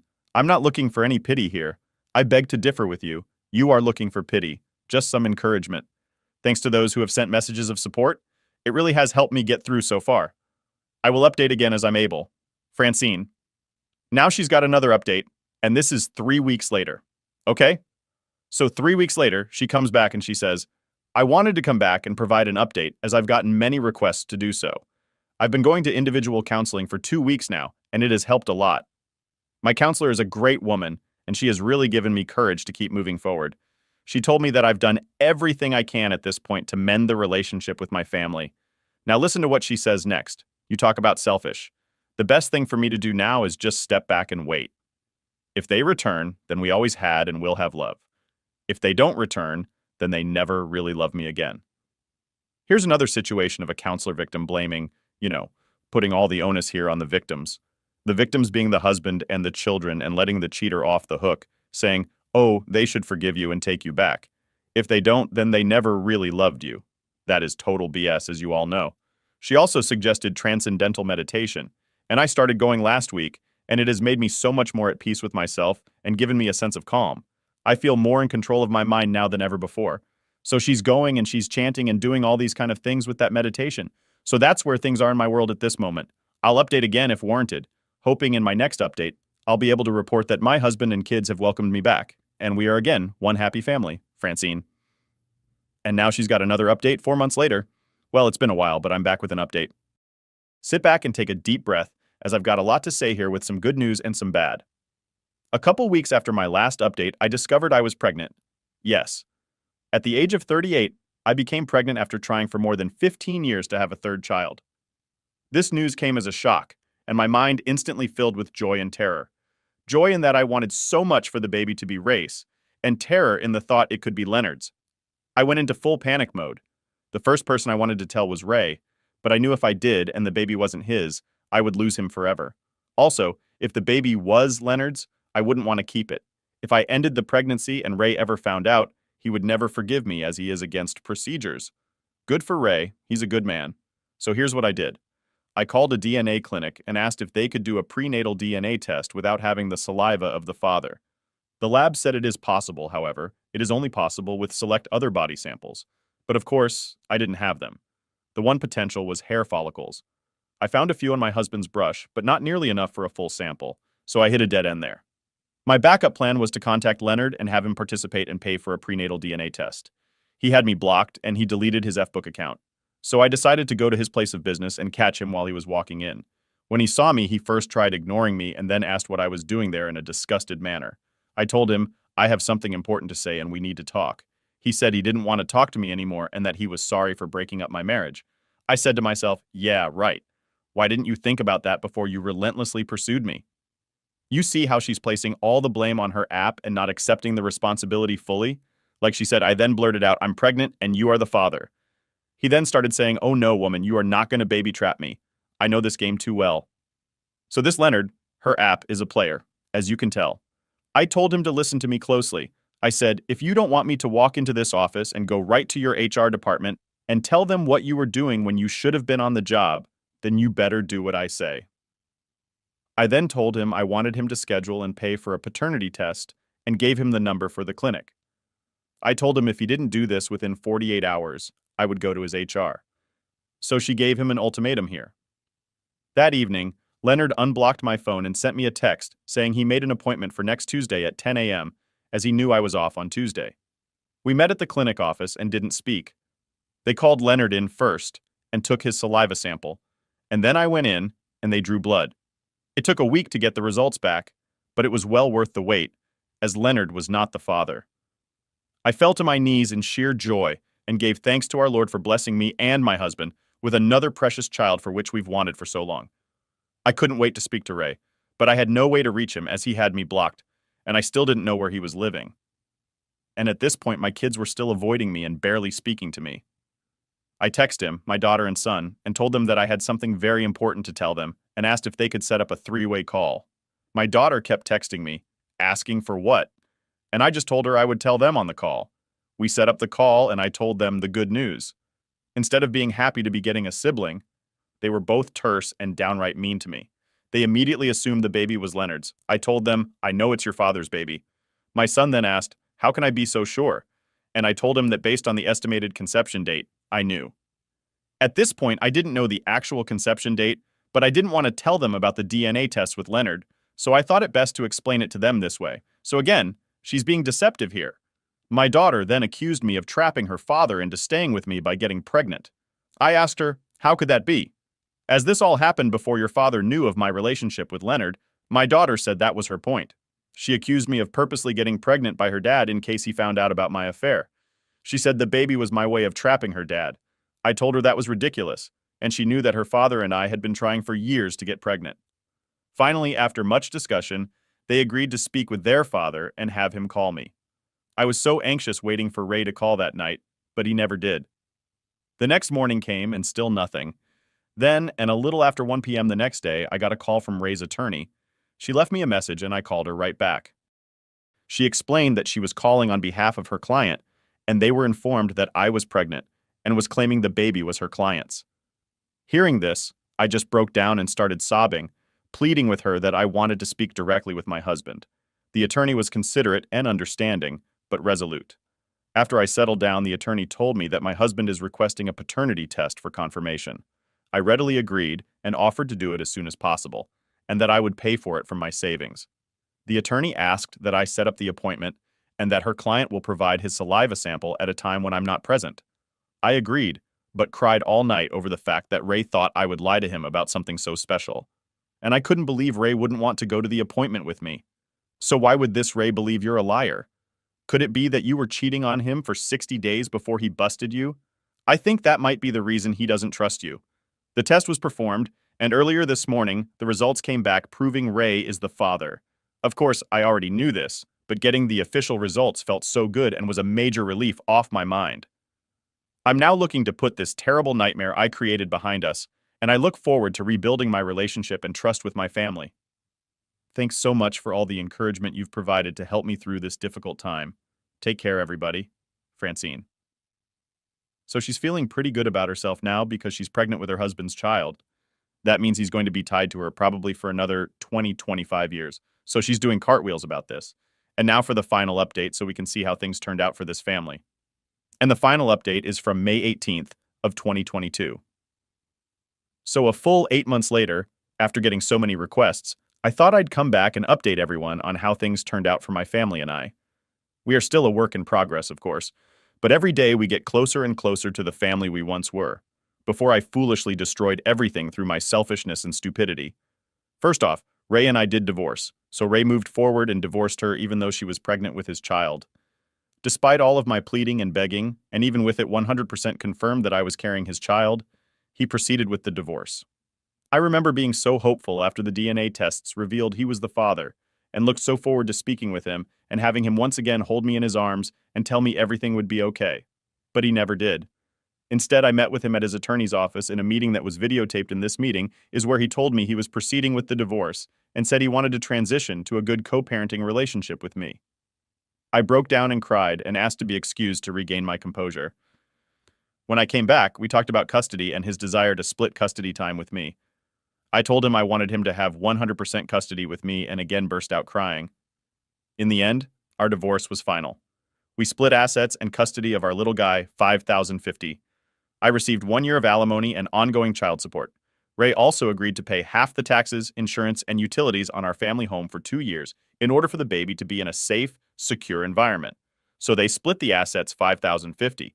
But it looks like they're holding on to the house for a couple of years before they sell it so they can give the baby a stable environment, a family environment before having to uproot. That's what I'm guessing just by reading this. In late January, our little guy was born, and he is truly a miracle child. Not only because he blessed us after 15 years of trying, but he also has brought our family back together. My relationship with my daughter Libby and my son Craig is back to normal, and they are doting siblings to their little brother. Libby even came into the delivery room to be with me while I gave birth. Since the birth, both my kids have been coming home from college every weekend and take turns holding the baby. My husband, Ray, has also been at my house every night since the birth. He comes over straight from work and stays with me until I put the baby down for the night. Yesterday, he brought a takeout dinner for the two of us. Each of us ate while the other held the baby, and I gave this a big thumbs down. What I see happening here is that she's slowly just reeling him back in. You know, he's got this, I'm sure, precious little baby. He wants to spend all the time with the baby, and eventually what's going to happen? This is my prediction. He's going to be with her night after night after night, and then slowly they're going to get closer. Like now, he's buying her dinner. And then the next thing you're going to know, they're going to be hugging and then kissing goodnight. And then he's going to be spending the night, and then he's going to be back with her. The thing I would tell him, use extreme caution. And number two, don't get remarried. While we didn't eat together, she says, I see this as a very positive development. See what I mean? He and I are on very friendly terms and have not mentioned the affair or the divorce. I also have never pushed him or spoken about the two of us getting back together. I'm still in IC individual counseling, and my counselor told me to give him space and not talk about our relationship, which I have. And it seems to be working every day that goes by. I'm getting my loving husband back, little by little. See what I'm saying? She knows she's just slowly reeling him in like a fish on a fish line. I've done the same with Libby and Craig. If I do get Ray back as a husband or even a life partner, you can be sure I will never do anything to jeopardize our relationship. He and my kids are my world, and I will do everything to show them how much I value and cherish them. That's all I have for now. Yes, I'd like things to go back to the way they were, but that's not possible. So I'm just appreciating what I have now, which is pretty damn good if you ask me. This will likely be my last post unless Ray and I officially reunite. If that happens, I'll be back to give everyone the good news. Thanks again to everyone who supported me through this. Francine. So that's her story. Now, I wanted to cover the moral of this story, and there are multiple points I wanted to highlight. Number one, and I said this up front, love bombing is a big red flag indicating your significant other may be trying to make up for something awful they've done. So remember that if out of the blue now this woman starts giving you treatment that you never experienced before or haven't experienced in a long time, you've got to ask yourself, I wonder why she's doing that now. What has she done next? Many cheaters never fully take responsibility for their actions, often placing the blame on their affair partner. And you can see that's what this woman did. Even though she said up front, hey, I'm 100% responsible throughout this whole story. She's saying how terrible her affair partner was and that he lured her into this relationship almost like, oh, I had nothing to do with it. I just was a poor, innocent victim here. No, you were equally, if not more responsible because you were the one married to your husband. The next point, a cheater's relationship with family and friends will never be the same after they've cheated. So it's not just their relationship with their spouse or with their boyfriend is never going to be the same. But their friends and family members are going to look at them different. How many women like friends of hers, and maybe even women in the family now, who are married or have boyfriends are saying, hey, I don't want my boyfriend or husband around this woman. She may try to do the same thing with my husband or with my boyfriend, So everybody's looking at her differently, and they will look at her that way for the rest of her life. And then finally, it's best to divorce and provide your kids with two happy homes versus staying together in a miserable one. So those are my thoughts on this story. Now I want to hear from you. What did you think of this story, and how do you think this Ray handled the situation? Do you think his wife is slowly reeling him back in? Do you think he's going to remarry her, or maybe he will get back into a relationship with her? Let us know in the comments. At Thanksgiving, my mom mocked me. You still driving that old truck? My parents and brother laughed, but what they didn't know was that I owned 15 trucks and ran my own company. So I paid cash for a mansion and exposed my brother's six-figure debt. Now they're begging. Hey Reddit, I've been putting off writing this for months, but after everything that went down at Thanksgiving, I need to get this off my chest. This is going to be long, but trust me, it's worth the read. I'm 34 male, and for the past 15 years, my family has treated me like the biggest disappointment in 3 generations. Why? Because I chose what they call a boring career in logistics and transportation. While my younger brother Kevin, 29, has been jumping from one get-rich-quick scheme to another, I've been quietly building something real, something they never bothered to ask about. But let me start from the beginning, because the family dynamics didn't just appear overnight. Growing up, our parents, Mom 58 and Dad 61, made it crystal clear who the golden child was. Kevin was the charismatic one, the social butterfly, the kid who could charm teachers into giving him extensions and talk his way out of trouble. Me, I was the quiet, methodical one who actually did his homework on time and never caused drama. You'd think parents would appreciate having one easy kid, right? Wrong. Apparently, being reliable is boring. Being responsible is forgettable. Kevin's wild stories about sneaking out, getting caught drinking, or failing tests because he was too busy living life became dinner table entertainment. My story about getting promoted to shift supervisor at the warehouse where I worked summers?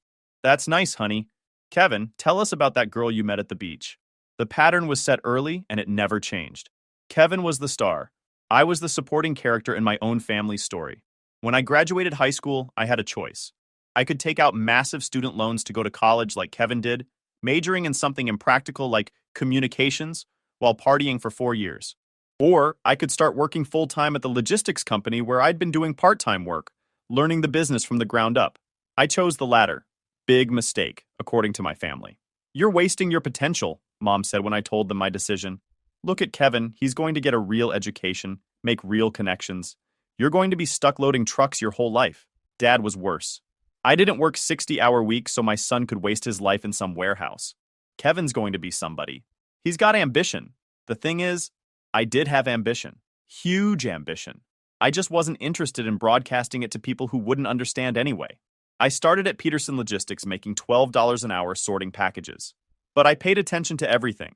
How the routes were organized, which drivers were efficient, why certain deliveries always ran late, how fuel costs affected profitability. I asked questions. I volunteered for overtime. I learned how to drive the big rigs during slow periods. Within 2 years, I was a dispatcher. Within 4, I was managing routes for the entire Northeast corridor. By year 6, I was assistant operations manager, making more money than Kevin would see for years after college. But did my family know or care? Hell no. Every family gathering was the same routine. Kevin would waltz in with stories about his fraternity, his internships, his big plans after graduation. Meanwhile, I'd get the obligatory, "How's the truck driving going, Mike?" followed by immediate topic changes. The worst part was how they'd introduce me to people. This is our son, Mike. He works in transportation. And this is Kevin. He's studying business at State, going to run his own company someday.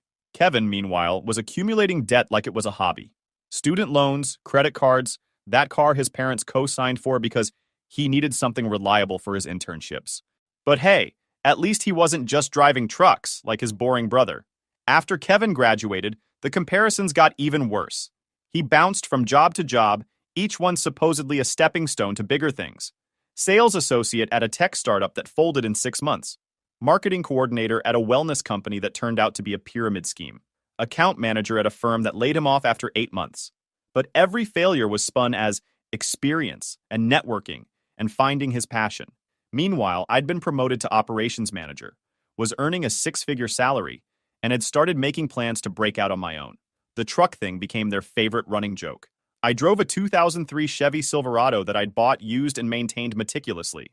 It wasn't pretty, but it was reliable and paid off. To them, it was proof that I'd never amount to anything. "Mike, when are you going to get a real car?" Kevin would ask at every family barbecue, standing next to his leased BMW that cost more per month than my mortgage payment.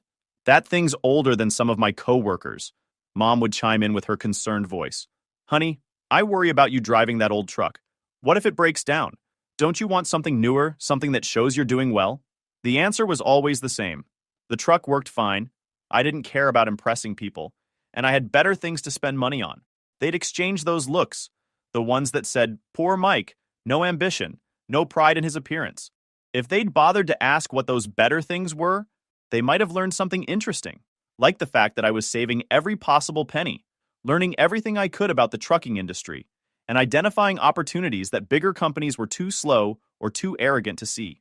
The independent contractor drivers who worked with Peterson were always complaining about the same things: unreliable dispatch, poor route planning, equipment that broke down constantly, and companies that treated them like disposable assets instead of partners. I saw a business opportunity. When I was 28, I made my move. I left Peterson and started M&D Transport with my buddy Danny, who'd been driving for 15 years and knew every highway, truck stop, and shortcut between Maine and Florida.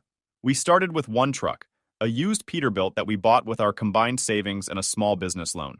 Our model was simple: treat drivers like partners, maintain equipment properly, use technology for efficient routing, and build relationships with shippers who valued reliability over rock-bottom prices. We targeted medium-distance hauls that the big companies found less profitable, but we could handle efficiently. The first year was brutal. 18-hour days, sleeping in the truck cab, eating gas station food, and wondering if we'd made the biggest mistake of our lives.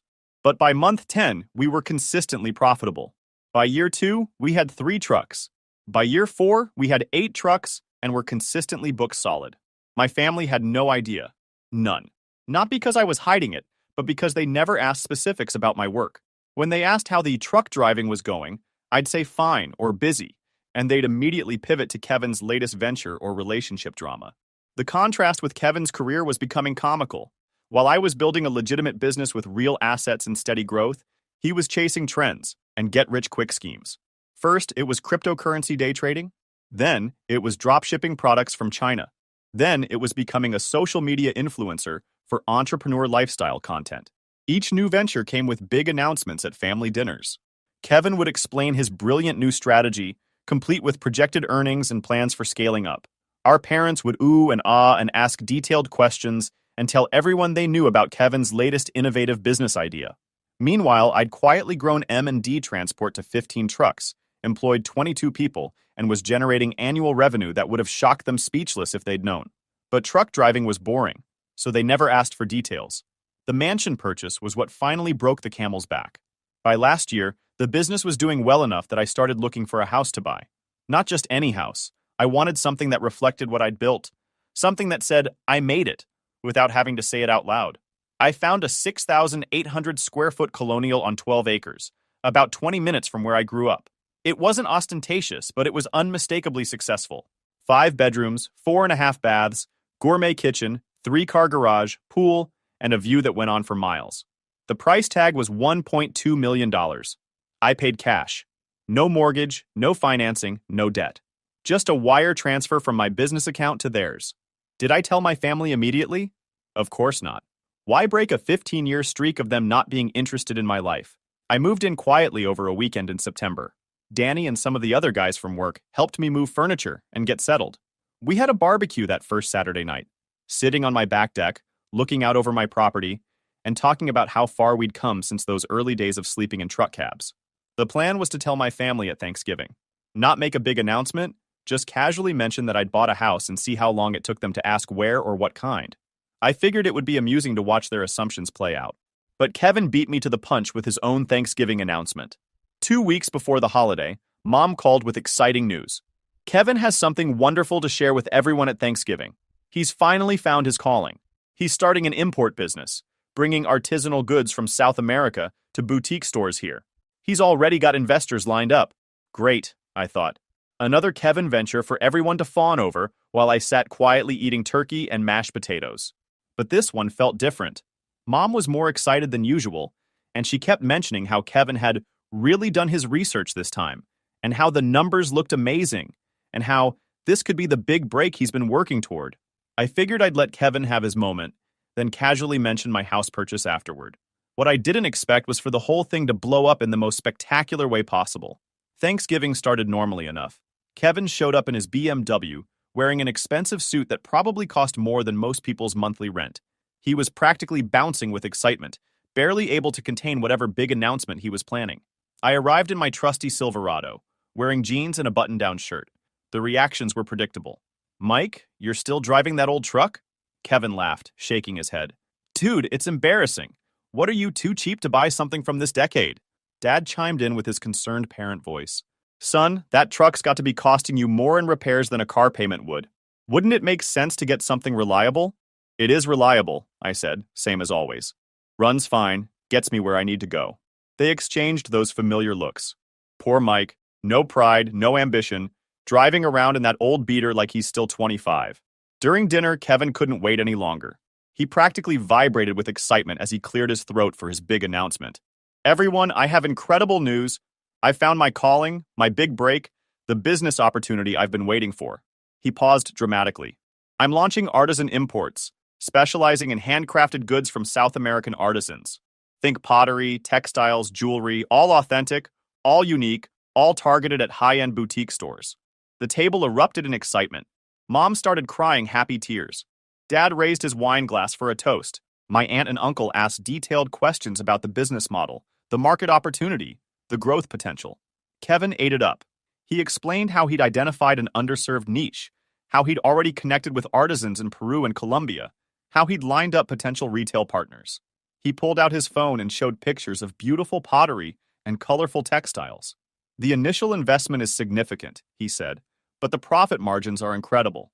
We're talking about 400% markups on authentic artisan goods that cost almost nothing to produce but retail for premium prices here. How much initial investment? Dad asked. Kevin's smile got even bigger. I need $180,000 to get started. Inventory, shipping, business licenses, marketing, the whole package. But I've already got investors who believe in the vision. Mom squeezed his hand. We're so proud of you, Kevin. This sounds amazing. Then Kevin dropped the bomb. Actually, Mom and Dad are my lead investors. They're putting in $120,000 to get things started. They believe in me that much. The table went quiet. My fork stopped halfway to my mouth. $120,000. That was a huge chunk of money for my parents, who lived comfortably but had never been wealthy. Where did they get that kind of cash? Dad cleared his throat. We took out a home equity loan. Kevin's business plan is so solid, we couldn't pass up the opportunity to be part of his success. My stomach dropped. They'd borrowed against their house to fund Kevin's latest scheme. Their house, the one they'd worked 30 years to pay off, was now collateral for Kevin's import business. But everyone else was still celebrating. My aunt called it a smart investment in family. My uncle praised Kevin's entrepreneurial spirit. My cousin asked if Kevin needed any additional investors. That's when Mom turned to me with her familiar pitying smile. Mike, honey, you should think about Kevin's business. Maybe there's a way you could be involved too. Your truck driving contacts might know people who need authentic decorative pieces for their offices. The whole table chuckled. Yeah, let me ask the warehouse guys if they want $200 Peruvian pottery for their break rooms. Actually, I said quietly, I've got some news too. Kevin barely looked up from his phone, where he was showing more product photos. What's that? I bought a house. That's nice, Mom said absently, focused on Kevin's phone screen. Where? Riverside Estates. Now I had their attention. Riverside Estates was the nicest neighborhood in our area. Houses there started at $800,000 and went up from there. Kevin looked up from his phone. You mean like a condo in Riverside? I didn't know they had any affordable units there. Not a condo, a house. 6,800 square feet, 12 acres. Dead silence. Dad frowned. What do you mean you bought a house there? Those places cost $1.2 million. Paid cash. You could have heard a pin drop. Kevin's mouth hung open. Mom's wine glass stopped halfway to her lips. Dad just stared at me like I'd announced I was actually an alien. That's not possible, Kevin said finally. You drive trucks. There's no way you have that kind of money. I pulled out my phone and showed them the real estate listing I'd saved. Their faces went through a range of expressions as they scrolled through pictures of my kitchen, my master suite, my 3-car garage, my pool. How? Dad whispered. I own a trucking company, M&D Transport. 15 trucks, 22 employees, $7 million in annual revenue. Kevin's face went white. What? I've owned it for 6 years. Started with 1 truck, built it up. We specialize in medium haul freight, focus on reliability and customer service. It's been pretty successful. The questions came rapid fire after that. How long had I owned a company? Why didn't I tell them? What exactly did the business do? How much money was I making? I answered everything honestly. How I'd seen an opportunity and seized it. How I'd reinvested profits back into the business instead of spending money on flashy cars or expensive clothes. How I'd built something real and sustainable instead of chasing get-rich-quick schemes. Kevin got more agitated with every answer. This doesn't make sense. You've been driving that old truck, living in that tiny apartment. I moved out of the apartment 3 months ago. The truck's for sentimental reasons. It was my first work vehicle, and I never saw the point in flashy displays when I was building a business. That's when Kevin made his biggest mistake. Instead of congratulating me or asking how I'd done it, he got defensive and angry. This is bullshit, he snapped. You're making this up to steal attention from my announcement. Show me proof. I showed him proof. Bank statements, business registration documents, photos of my trucks with the company logo. Kevin's face got redder with each piece of evidence. You've been lying to us for years, he accused. Pretending to be some poor truck driver while you're actually rich? What kind of sick game is that? I never lied about anything. You all just never bothered to ask specifics about my work. Every time someone asked how the truck driving was going, I said busy or going well, and you'd immediately change the subject to Kevin's latest venture. Mom looked hurt. But honey, why didn't you tell us? Tell you what, that I owned a business. I tried to talk about work at family dinners for years. Remember when I mentioned expanding operations? You said, that's nice, Kevin. Tell us about your internship. Remember when I talked about hiring more drivers? Dad changed the subject to ask Kevin about his grades. The room was getting tense. My uncle tried to lighten the mood by asking about the house, but Kevin wasn't done. This is typical Mike, he said bitterly. Always has to one-up everyone. Can't stand that I finally found something big, so he has to make up some fantasy about being successful. That pushed me over the edge. Makeup? Kevin, you want to talk about financial reality? Let's talk about it. I pulled out my phone and opened the business credit monitoring app I used to check on potential clients and partners. What's your social security number, Kevin? Why? Let's see how financially successful you really are. Kevin went pale. That's private. Come on, big successful entrepreneur. Nothing to hide, right? Dad stepped in. Boys, let's not. But I was done being the quiet, dismissed brother. Kevin's been talking about his big import business, how it's going to make him rich. Let me guess. You've never actually run a business before, have you? Never had employees, never had to make payroll, never had to manage cash flow? Kevin's silence was answer enough. I continued. And this $180,000 you need. That's not just for inventory, is it? That's to pay off your existing debt so you can start fresh. More silence. How much debt are you in, Kevin? Credit cards, student loans, car lease, all of it. Kevin stood up abruptly. I don't have to listen to this. But I was just getting started. Because I'm guessing it's significant. The BMW lease, the expensive apartment, the designer clothes, the lifestyle you can't actually afford. What's the total? 60,000? 80? Kevin's face was red with rage and embarrassment. Shut up, Mike! Higher! Jesus, Kevin, how much? That's when he cracked. It's not that much. The credit cards are only at $43,000, and the student loans are almost paid down to $67,000, and the car is just $18,000 left, and he stopped, realizing he'd just confessed to being over $128,000 in debt in front of the entire family. The silence was deafening. Dad's face went through several color changes. $128,000 in debt? Kevin, you told us you were financially stable. You said the business investment was going to make us all rich. Mom looked like she might faint. You didn't tell us about any debt when you asked us to invest. Kevin tried to recover. It's not debt, it's leveraging. All successful entrepreneurs use leverage. The import business will pay everything off and more. I laughed, but there was no humor in it. Kevin, do you know what happens to most import businesses in their first year? Do you know anything about international trade regulations, customs procedures, currency exchange risks, or seasonal demand fluctuations? He didn't answer. Have you actually talked to any retailers about carrying your products? Do you have signed agreements, purchase orders, anything concrete? Still nothing. Because from where I sit, this looks like another one of your schemes. Except this time, you've convinced our parents to risk their house on it. Dad stood up slowly. Kevin, is that true? Is this another get-rich-quick idea? Kevin's voice got smaller. I've done research. I've looked at market opportunities. The profit margins are real. Have you ever imported anything before? I pressed. Do you know how to handle customs clearance? Do you understand the tax implications? Have you researched your competition? Each question hit like a hammer. Kevin's confident entrepreneur facade crumbled piece by piece. Finally, he exploded. Not everyone can be perfect like you, Mike. Not everyone can just magically build a successful business. Some of us have to try different things. Take risks. Taking risks with your own money is one thing, I shot back. Risking our parents' house because you're too proud to get a regular job is something else entirely. The family dinner was officially ruined.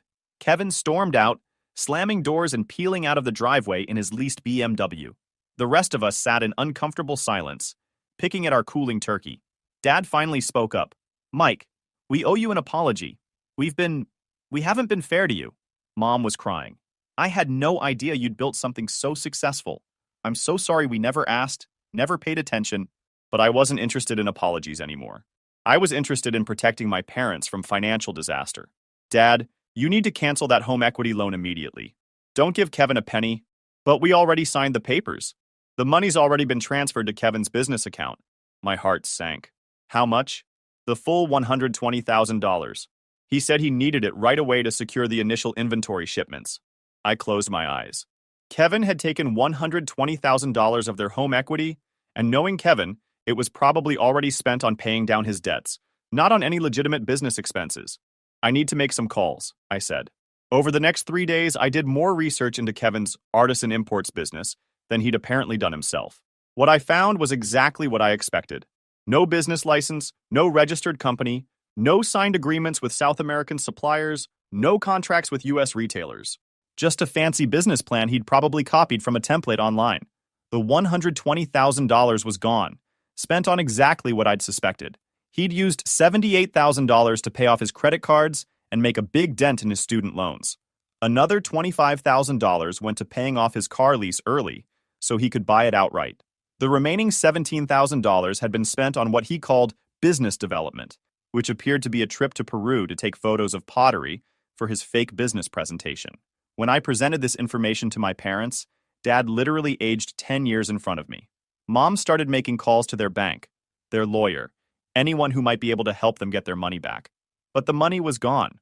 Kevin had spent it, and there was no legitimate business to show for it.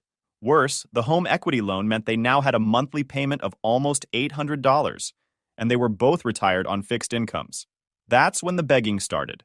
First, it was Mom calling, crying about how they might lose the house, how they'd trusted Kevin and now they didn't know what to do, how they were too old to start over financially.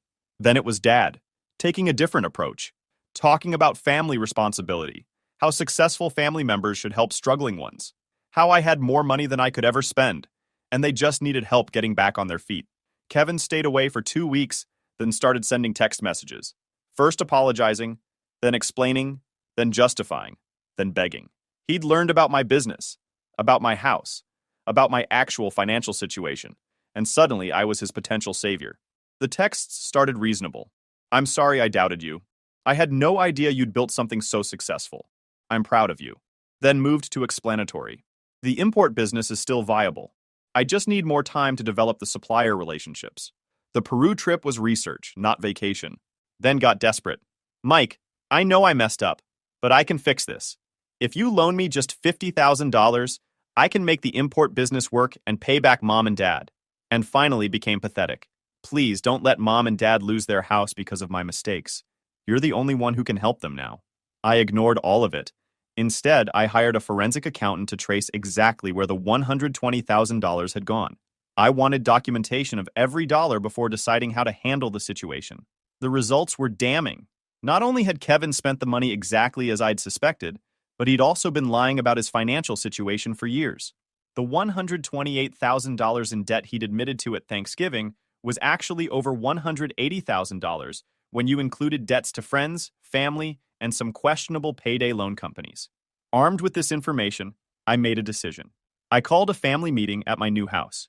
I wanted them to see what actual success looked like, what building something real over time could accomplish. They arrived on a cold December Sunday, looking small and overwhelmed as they walked through my front door. Mom gasped at the foyer, the grand staircase, the view through the floor-to-ceiling windows. Dad just looked around in quiet amazement. Kevin came too, tail between his legs, humble for maybe the first time in his adult life. I laid out everything on my dining room table. Bank records showing Kevin's spending. Business registration documents showing there was no artisan imports company. Credit reports showing the full extent of his debts. "Here's the situation," I said. "Kevin took your $120,000 and spent it paying off his own debts, not starting any business. He owes over $180,000 total when you include everything. There is no import business, no South American suppliers, no retail partnerships." Mom started crying again. Dad looked like he wanted to strangle Kevin, but I wasn't done. "However," I continued, "I'm prepared to make you an offer." They all looked up hopefully. "Kevin will sign over power of attorney to me for all his financial affairs. He'll move back in with you, get a regular job, and follow a strict budget that I create. Every penny he earns above basic living expenses goes toward paying you back." Kevin started to protest, but I held up my hand. "In exchange, I'll pay off your home equity loan. $120,000, transferred to your bank tomorrow morning. Your house is safe." The relief on my parents' faces was immediate, but Kevin looked panicked. "Mike, I can't sign over power of attorney. I'm an adult. I have rights." "You have the right to declare bankruptcy and let Mom and Dad lose their house," I agreed. "Your choice." He tried a different approach. "What about my business plans? What about my potential?" I laughed. "Kevin, you're 29 years old and you've never held a job for more than 8 months. You've never successfully completed any business venture. You just stole $120,000 from our retired parents to pay off your credit card debt. Your potential is to work at a regular job like a normal person. But I'm an entrepreneur. No, you're a scammer who finally ran out of victims."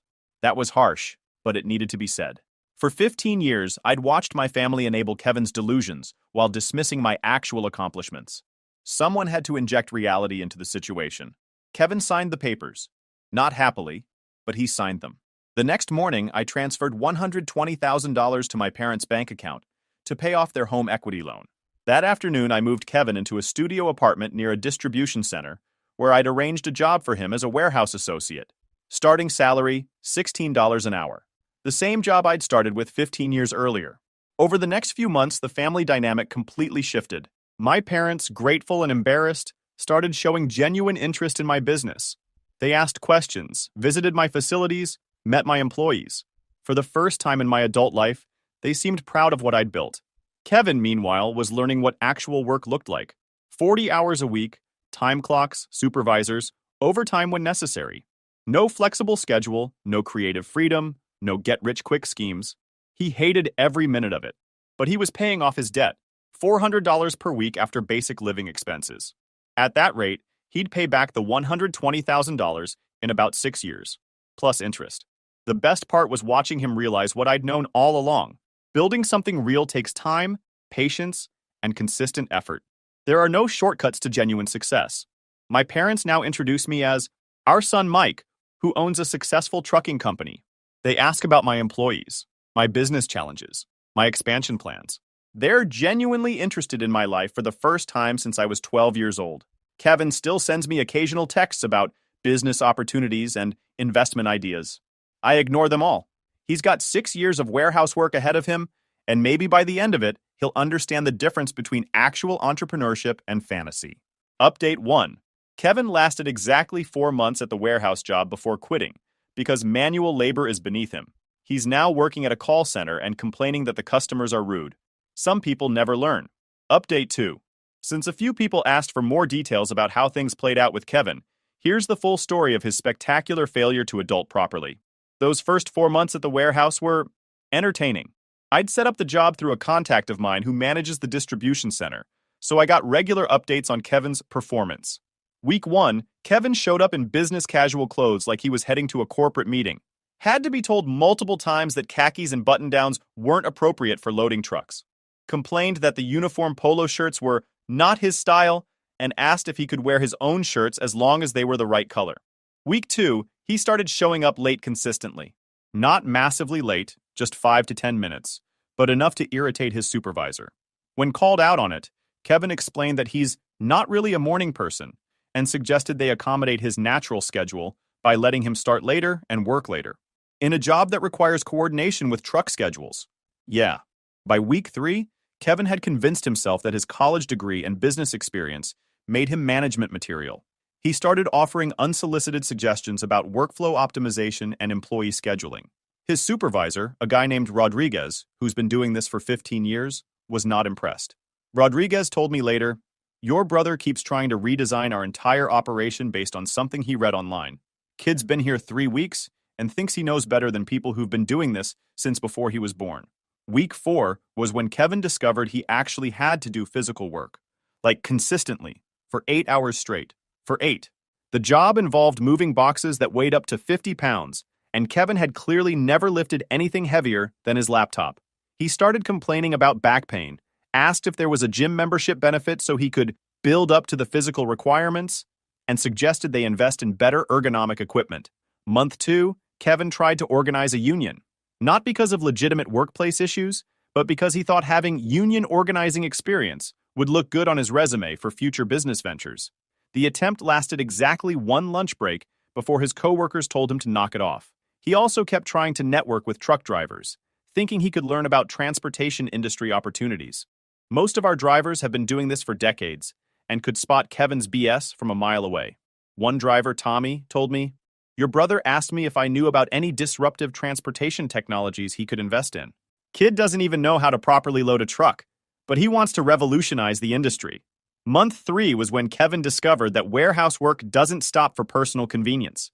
He requested time off for a business conference, which turned out to be a cryptocurrency seminar he'd paid $200 to attend. When told he couldn't have the time off without advance notice, he called in sick.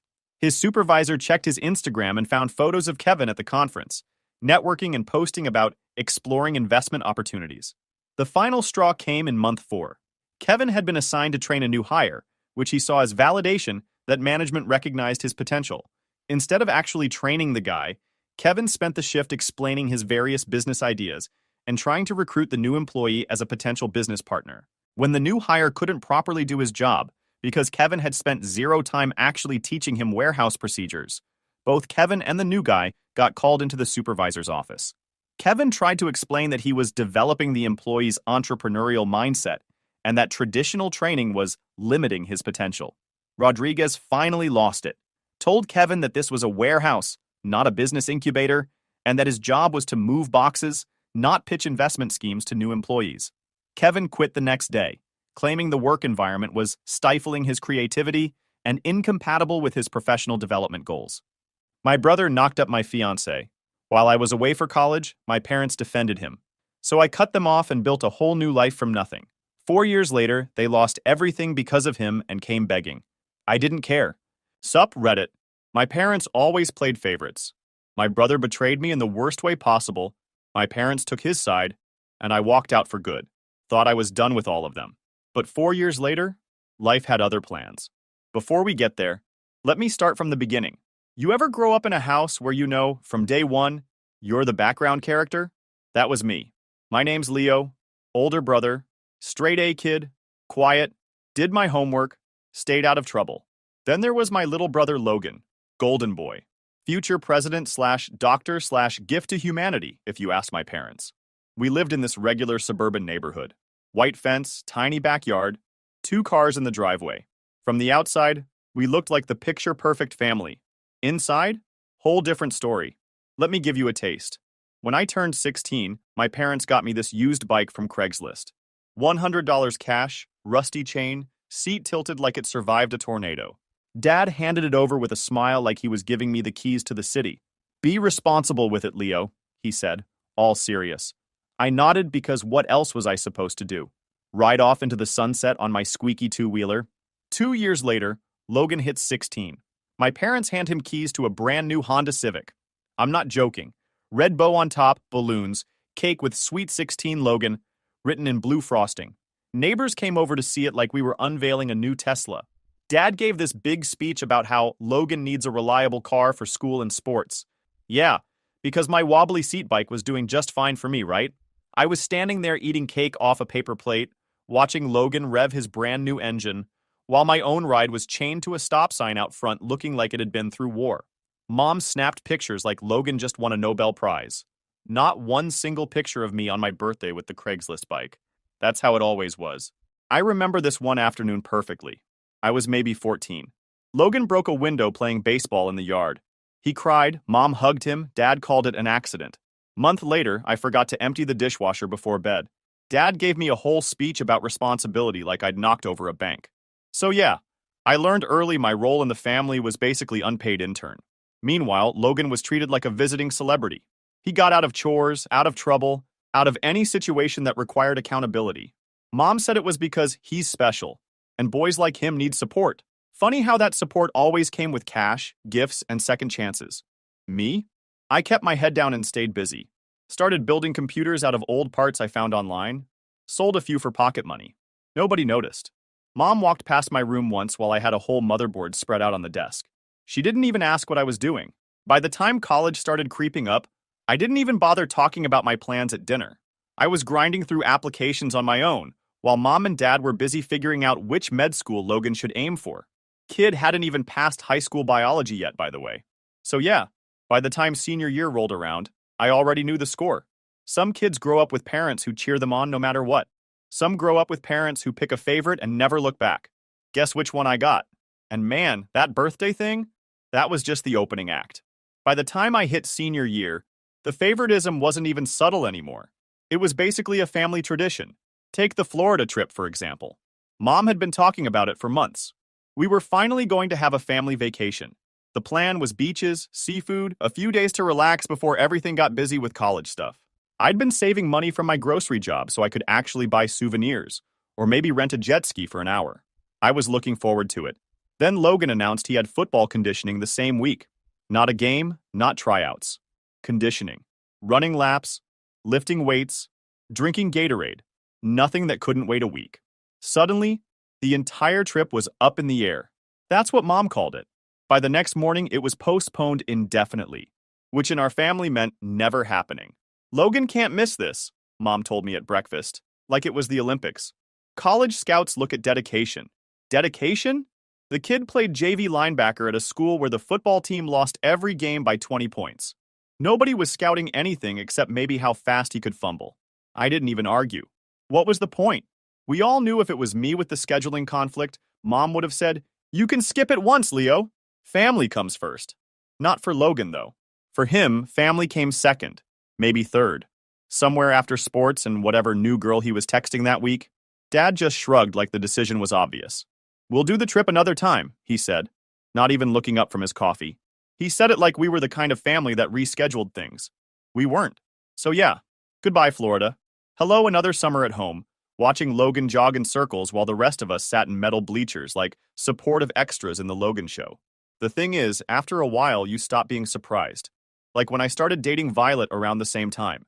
Met her when she was cutting my hair at this little salon near the grocery store. She was smart, funny, working 2 jobs while finishing high school. The kind of girl who planned ahead, saved money, talked about wanting to own her own salon someday. We hit it off fast. I brought her to the house once, just to say hi before we went to grab dinner. Mom barely looked up from whatever she was cooking. "Is this your friend?" she asked. "Girlfriend," I corrected. "Oh," Mom said, like she hadn't heard me right. Then she turned to Logan to ask about his practice schedule. That was the entire conversation. Meanwhile, every girl Logan dated got the red carpet treatment. Home-cooked meals, big introductions, Mom asking about their hobbies and life goals like she was interviewing them for a reality show. But Violet? She was just some girl until, well, we'll get to that part later. By the time graduation rolled around, I'd stopped trying to get noticed. I got into a good college on a full scholarship, told Mom at dinner one night. She said, "That's nice, honey," while texting Logan about his upcoming scrimmage. Logan, by the way, was barely passing biology. He once asked me if photosynthesis was a kind of camera setting, but Mom still called him the future doctor in the family. I was the kid with the full ride in computer science. Logan was the kid who could bench press 180 pounds and spell biology wrong on the first try. Guess which one got bragged about at church? Yep, I didn't even bother telling them when I landed a small tech internship the summer after senior year. Figured they'd hear about it eventually, probably from Aunt Karen. She was the only one who asked about my classes, my job, my life. Mom said Aunt Karen was too nosy. I thought she was the only sane person in the family. One night before college started, I overheard Mom on the phone with her sister. "Logan's going to be so busy with pre-med. We're just praying he keeps his grades up," she said. Not a word about me. The kid with the scholarship, the internship, the plan. I wasn't even mad anymore. It was almost funny. Like watching someone bet their entire life savings on a horse that kept tripping over its own legs. That summer, I worked, saved money, hung out with Violet when our schedules lined up. She liked that I had goals, that I wasn't just floating through life like half the guys we knew. We'd sit in her car after late shifts, talking about the future, apartments, jobs, maybe moving out of state someday. I never told her much about my family.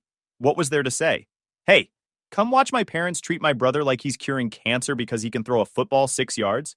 Yeah, no thanks. By the time I packed for college, I'd figured 2 things out. 1, my family was never going to change. And 2, the only way I was going to matter in that house was by leaving it. And man, I had no idea how right I was about to be. To college hit like a storm, but in a good way.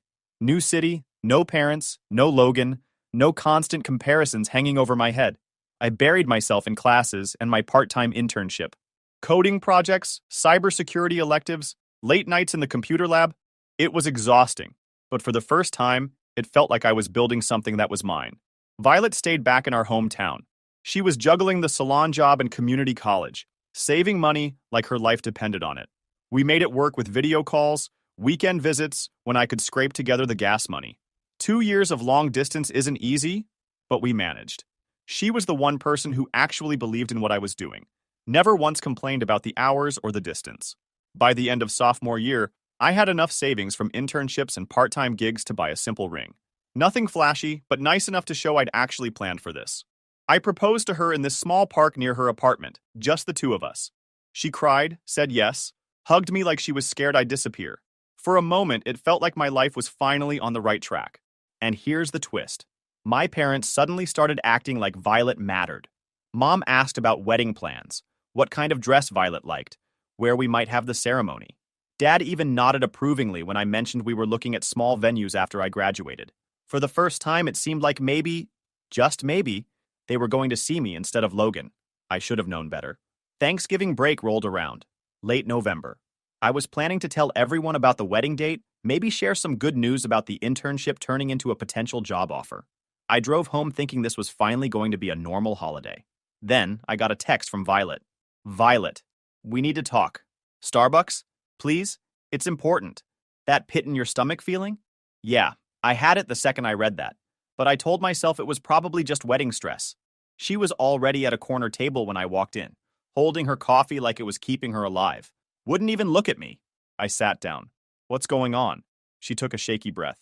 I'm pregnant. I froze. A million thoughts hit me at once. But before I could even figure out what to say, she kept talking. It's Logan's.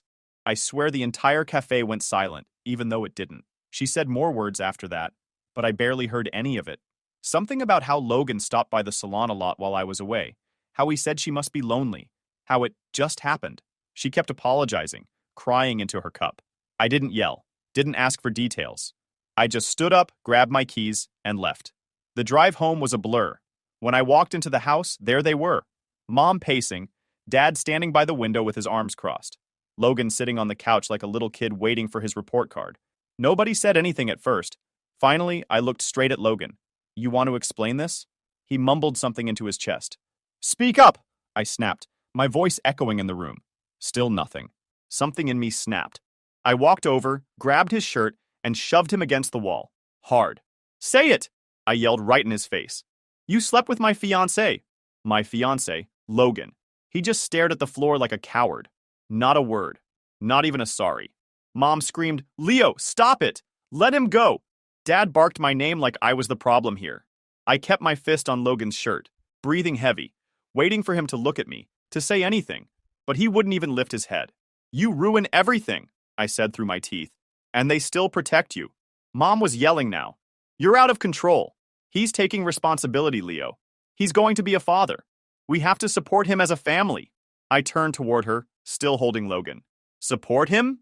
He betrays his own brother, and you want me to help him raise the kid? Are you hearing yourselves?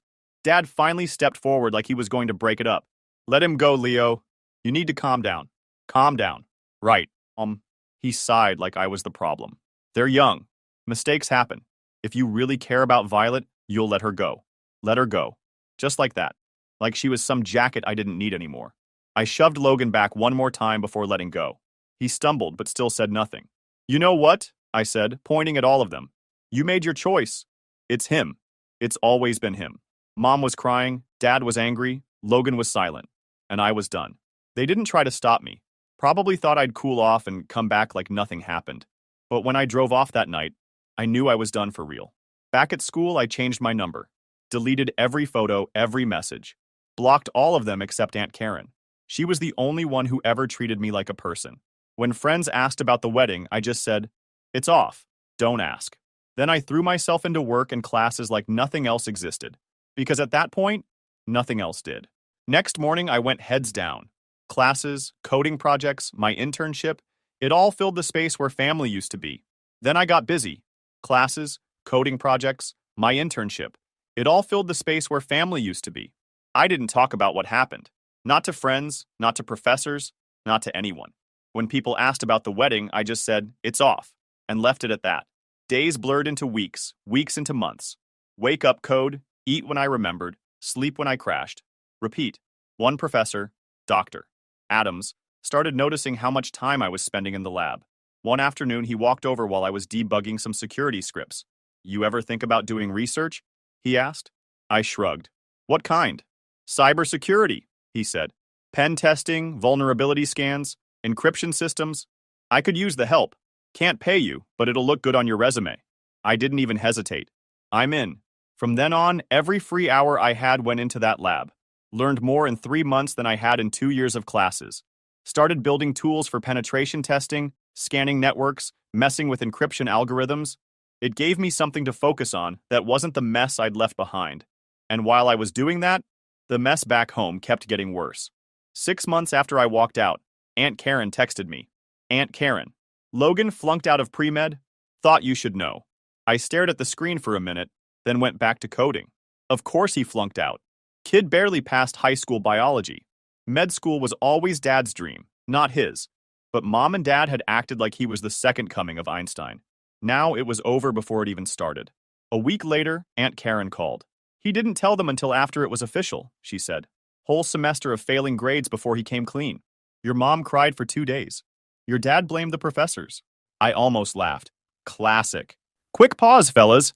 YouTube just dropped this new hype feature. If you're hooked on this story, smash that hype button. It tells YouTube this video deserves to blow up, and it keeps even crazier stories coming your way. Thanks so much for your support. All right, back to the drama. Nothing was ever Logan's fault. Apparently, he moved back home after that. Mom said he needed time to figure things out. Dad started talking about second chances. By late summer, about 9 months after Thanksgiving, Violet had the baby and was raising her mostly on her own. Logan helped when Mom nagged him, but that was about it. Aunt Karen kept me updated whether I asked or not. Logan tried working at a car wash for 2 weeks. Quit because the manager didn't respect him. Tried community college for a semester. Dropped out halfway through. Got a job delivering pizzas. Lasted a month. Mom kept saying he was finding himself. By senior year, I had job offers coming in. One startup especially liked the security tools I'd built with Dr. Adams. Offered me a junior developer position with equity if I joined after graduation. It wasn't big money at first, but it was a real shot at building something from the ground up. So I took it. Packed my stuff after graduation and moved 3 hours away to a small apartment in the city. Mattress on the floor, 2 plates in the cabinet, laptop on a card table for a desk. Nothing fancy, but it was mine. First few months were brutal. 12-hour workdays, living on cheap takeout, learning a million things at once. But I didn't care. Every line of code I wrote pushed me further from the life I left behind. Meanwhile, Aunt Karen kept the updates coming. Logan's talking about starting a business, she said once. Some online thing? Your parents are thinking about helping him with the money. I didn't even respond. Couple months later, he borrowed $40,000 from some loan place for that business. It failed in a month. I asked how my parents got involved. They helped cover the debt, she said. Sold some investments. Your dad's retirement account. So they were still cleaning up his messes. Same as always. But here's the thing. By then, it didn't make me mad anymore. I wasn't even surprised. It was like watching a movie you'd already seen 10 times. You know exactly how it ends. The only difference now was that I wasn't in it. While they were selling off pieces of their lives to keep Logan afloat, I was learning how to build mine from scratch. Writing software. Shipping updates. Signing my first real lease on a bigger apartment. I never called them. Never visited. Not once. Because as far as I was concerned, I left that house 4 years ago, and nothing they did was ever going to drag me back. By the time I hit my 4th year at the startup, things were changing fast. The little cybersecurity tool we built started getting real attention. Investors came in, funding rolled through, our team grew. I was putting in 12-hour days, sure, but now there was money behind it. My title changed from junior developer to lead developer after the original guy left for another company. Suddenly, I was running a team, making decisions, shipping updates people actually cared about. My apartment got an upgrade too. Bigger place, decent view, real furniture instead of the card table and mattress setup. Bought a used Toyota that didn't break down every other week. It wasn't luxury, but it felt like I was finally moving forward. And while all this was happening, Aunt Karen kept me updated on the circus back home. Your parents sold the house, she told me one night over the phone. I almost dropped my fork. What? Why? Debt, she said. Logan's business loan, your dad's medical bills. It was too much. Dad had been in and out of the hospital twice already that year. Heart problems. Stress wasn't helping. Aunt Karen said Mom cried when they signed the papers to sell the house. Moved into some 2-bedroom apartment on the edge of town. Of course, Logan moved in with them. What about Violet? I asked. She's still raising the baby, Aunt Karen said, mostly on her own. Logan helps when your mom forces him to. So nothing new there. A month later, Aunt Karen texted, Logan quit his job at Target, said the manager was disrespectful again. 2 weeks after that, Logan talking about a new business idea. Wants your parents to invest. I didn't even reply, because I knew exactly how that would go. Sure enough, couple months later, she called me. He convinced them to give him what was left of their savings, she said. Some resale thing, flipping electronics online. It failed before it even started. I just shook my head. Same story, different day. But then she told me something that hit different. Your dad's back in the hospital, she said. Another heart episode. I leaned back in my chair. Is he okay? Stable, she said. But the stress isn't helping. Of course it wasn't. They were burning through money, losing their house, carrying a grown man who acted like the world owed him everything. It was only a matter of time before something gave out. Meanwhile, my life was the opposite. The company landed a contract with a big client. My name started showing up on presentations. People in tech forums started sharing the software we built. I was traveling too. San Francisco for a security conference, New York for a client demo. First time on a plane in years. I even bought a decent suit for the presentations. While I was out there pitching security solutions to Fortune 500 companies, Logan was back home arguing with Mom about why she couldn't lend him gas money. Aunt Karen sent me screenshots once. Logan complaining in the family group chat about how people don't support his dreams. My parents defending him like always. Mom said, he just needs time. Time. He was 24 with nothing to his name except debt and a kid he barely saw. One night Aunt Karen called, sounding annoyed. He asked your parents to co-sign another loan, she said. They said no this time. He threw a fit. Full tantrum. What happened after? I asked. They gave in, she said flatly. Sold their car this time? I laughed, but there was nothing funny about it. They're taking the bus now, she added. I sat there quiet for a moment. The same parents who told me to be independent, who ignored every good thing I ever did, were selling cars and houses to keep Logan afloat while he sank deeper. At some point, it stopped making me angry. It just felt predictable, like watching someone stick their hand on a hot stove over and over, screaming every time it burns, but never learning. By then, I was making enough to not worry about rent or bills for the first time in my life. Got a decent savings account going, upgraded my car, even started talking with the founders about launching a second product line. My name was on patent filings, mostly provisional applications, on client decks, and in small tech blogs. Aunt Karen told me Mom cried after they sold the car. Not because of the car itself, but because she finally admitted out loud that there wasn't anything big left to sell. Nothing except a few personal keepsakes. But even then, she still defended him. He's trying, she told Aunt Karen. He just needs one thing to work out. Yeah, sure. Every time I heard another update, it was like watching a storm wreck the same house over and over while the owners just kept rebuilding with cardboard. And I knew it was only going to get worse from here. Then one night, my phone lit up with a number I didn't recognize. I almost let it go to voicemail, but something told me to pick up. Hello? Leo.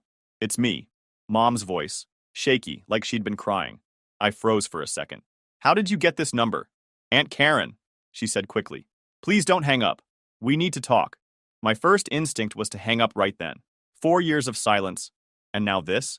But I didn't. What do you want? I said flatly. She took a breath, like she was bracing herself. Leo, things have been difficult. Difficult. That was the word she picked after everything they'd done. She kept talking. Your father's health isn't good. He's been to the hospital twice this year. And we had to sell the car after the house. There's nothing left. I leaned back in my chair. Why are you telling me this? Her voice cracked. Because we need your help. We can't keep up with the bills. Your father can't work anymore. He's trying, but trying? I cut in. He's 24. When exactly does he stop trying and start actually doing something? She didn't answer right away. He just needs another chance. Another chance. Same story, different day. Let me get this straight, I said. You're broke because you sold your house, your car, your savings. All for him. And now you want me to fix it? We're your parents, she snapped suddenly. Like that settled everything. And I was your son? I shot back. The one you told to let Violet go? The one you ignored every single time Logan screwed up, and I didn't. Silence. I could hear her breathing, shaky and uneven.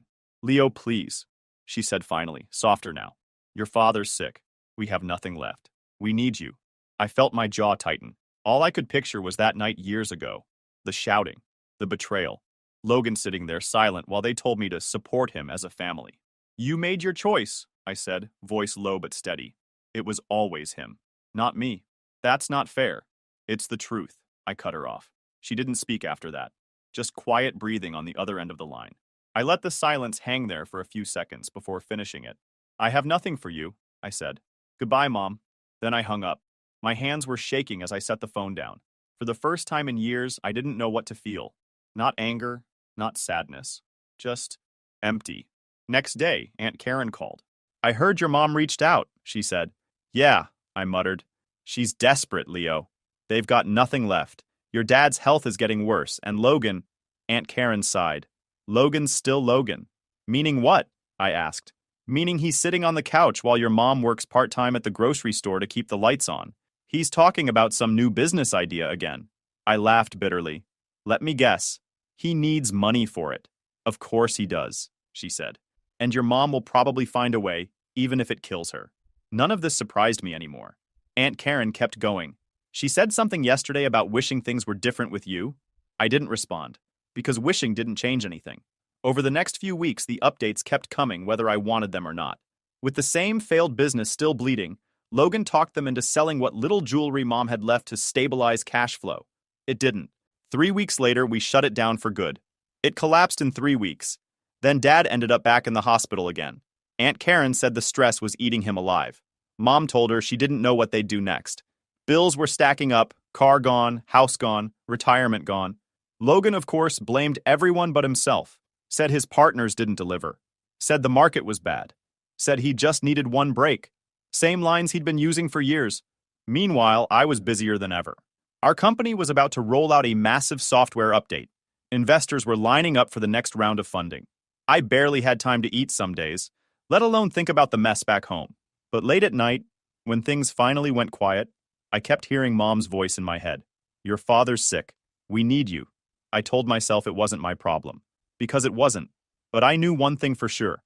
This whole thing was heading for a crash. And I wasn't planning on being anywhere near it when it happened. It didn't take long. 2 months later, Aunt Karen called me on a Tuesday evening. You sitting down? She asked. Yeah, why? Logan got arrested. I almost dropped my coffee. For what? Fraud, she said. Some loan paperwork scam. He tried faking documents to get another business loan after the last one tanked. Bank caught it. Police got involved. I leaned back in my chair, stunned but not surprised. How bad is it?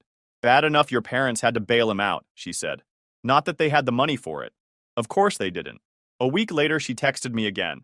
Apartment's gone. They couldn't keep up with the payments. Eviction notice came yesterday. So there it was. House gone, car gone, savings gone. Now the apartment too. They're moving into some cheap rental across town, Aunt Karen said. Place barely has running water, as running. And Logan, I asked? Sleeping on their couch, whining about how the system is against him, she said. I shook my head. Same script, same actor. Then came the part that almost made me laugh out loud. Violet packed up and left, Aunt Karen told me. Took the kid, moved to another state. Said she was done waiting for Logan to grow up. So now he had nothing. No girlfriend, no kid, no house, no car, no job. Just a pile of debt and parents who were finally out of things to sell. By then, my life looked nothing like theirs. Our startup exploded after we won a pilot with a federal agency, a small, time-boxed contract that became a full award a few months later once the security reviews and paperwork cleared. Investors doubled down. My team grew from 5 developers to 30 in 6 months. I was leading all of them. Tech blogs ran articles about our software. One magazine interviewed me about cybersecurity trends. My name started showing up on LinkedIn posts from people I'd never met, calling me one to watch. I bought a condo downtown. Nothing crazy, but modern, 2 bedrooms, big windows overlooking the city. A long way from the mattress-on-the-floor apartment I started with. And while I was speaking at a cybersecurity conference in Chicago, Logan was apparently back in court for missing payments on his fraud fines. Aunt Karen said Mom had to borrow money from neighbors to keep him out of more trouble. It was like watching 2 opposite lives play out at the same time. Mine built from nothing but long nights and caffeine. His built on handouts and excuses until there was nothing left to hand out. A week later, Aunt Karen sent me another update. Logan's moving in with some buddy from high school. Your parents can't afford him anymore. Place has roaches. No heat half the time. So that was it. The golden child finally ran out of gold. My parents sat in a rental apartment with peeling paint and overdue bills. Logan sat in a roach-infested house blaming the world. Violet built a new life somewhere far away. And me? I was flying to San Francisco to close a deal with another client. After the conference, Aunt Karen called again. Your mom said something yesterday, she told me. She said she wished she'd treated you the way you deserved. I leaned against the hotel window, looking at the skyline. She actually said that? Word for word, Aunt Karen said. I thought about it for a second, then nodded to myself. Too late now. Yeah, Aunt Karen said softly. We talked for a few more minutes before hanging up. That night, I sat on my balcony back home, city lights glowing below. For the first time in years, I felt done. Not angry, not bitter, just done. I texted Aunt Karen. Thanks for always being straight with me. She replied a minute later. You deserved better, Leo. Always did. I set my phone down, finished my coffee, and looked out at the city I'd built my life in. 5 years later, Logan was still working dead-end jobs and living with whoever would take him in. My parents never got their house back, never recovered financially, and Mom stopped calling after the last no I gave her. I bought a condo downtown, spoke at a tech conference in New York, and started dating someone who actually respected me. Aunt Karen still checks in sometimes, but the rest of them? I left them in the rearview mirror where they belong. Some bridges stay burned, and that's fine with me.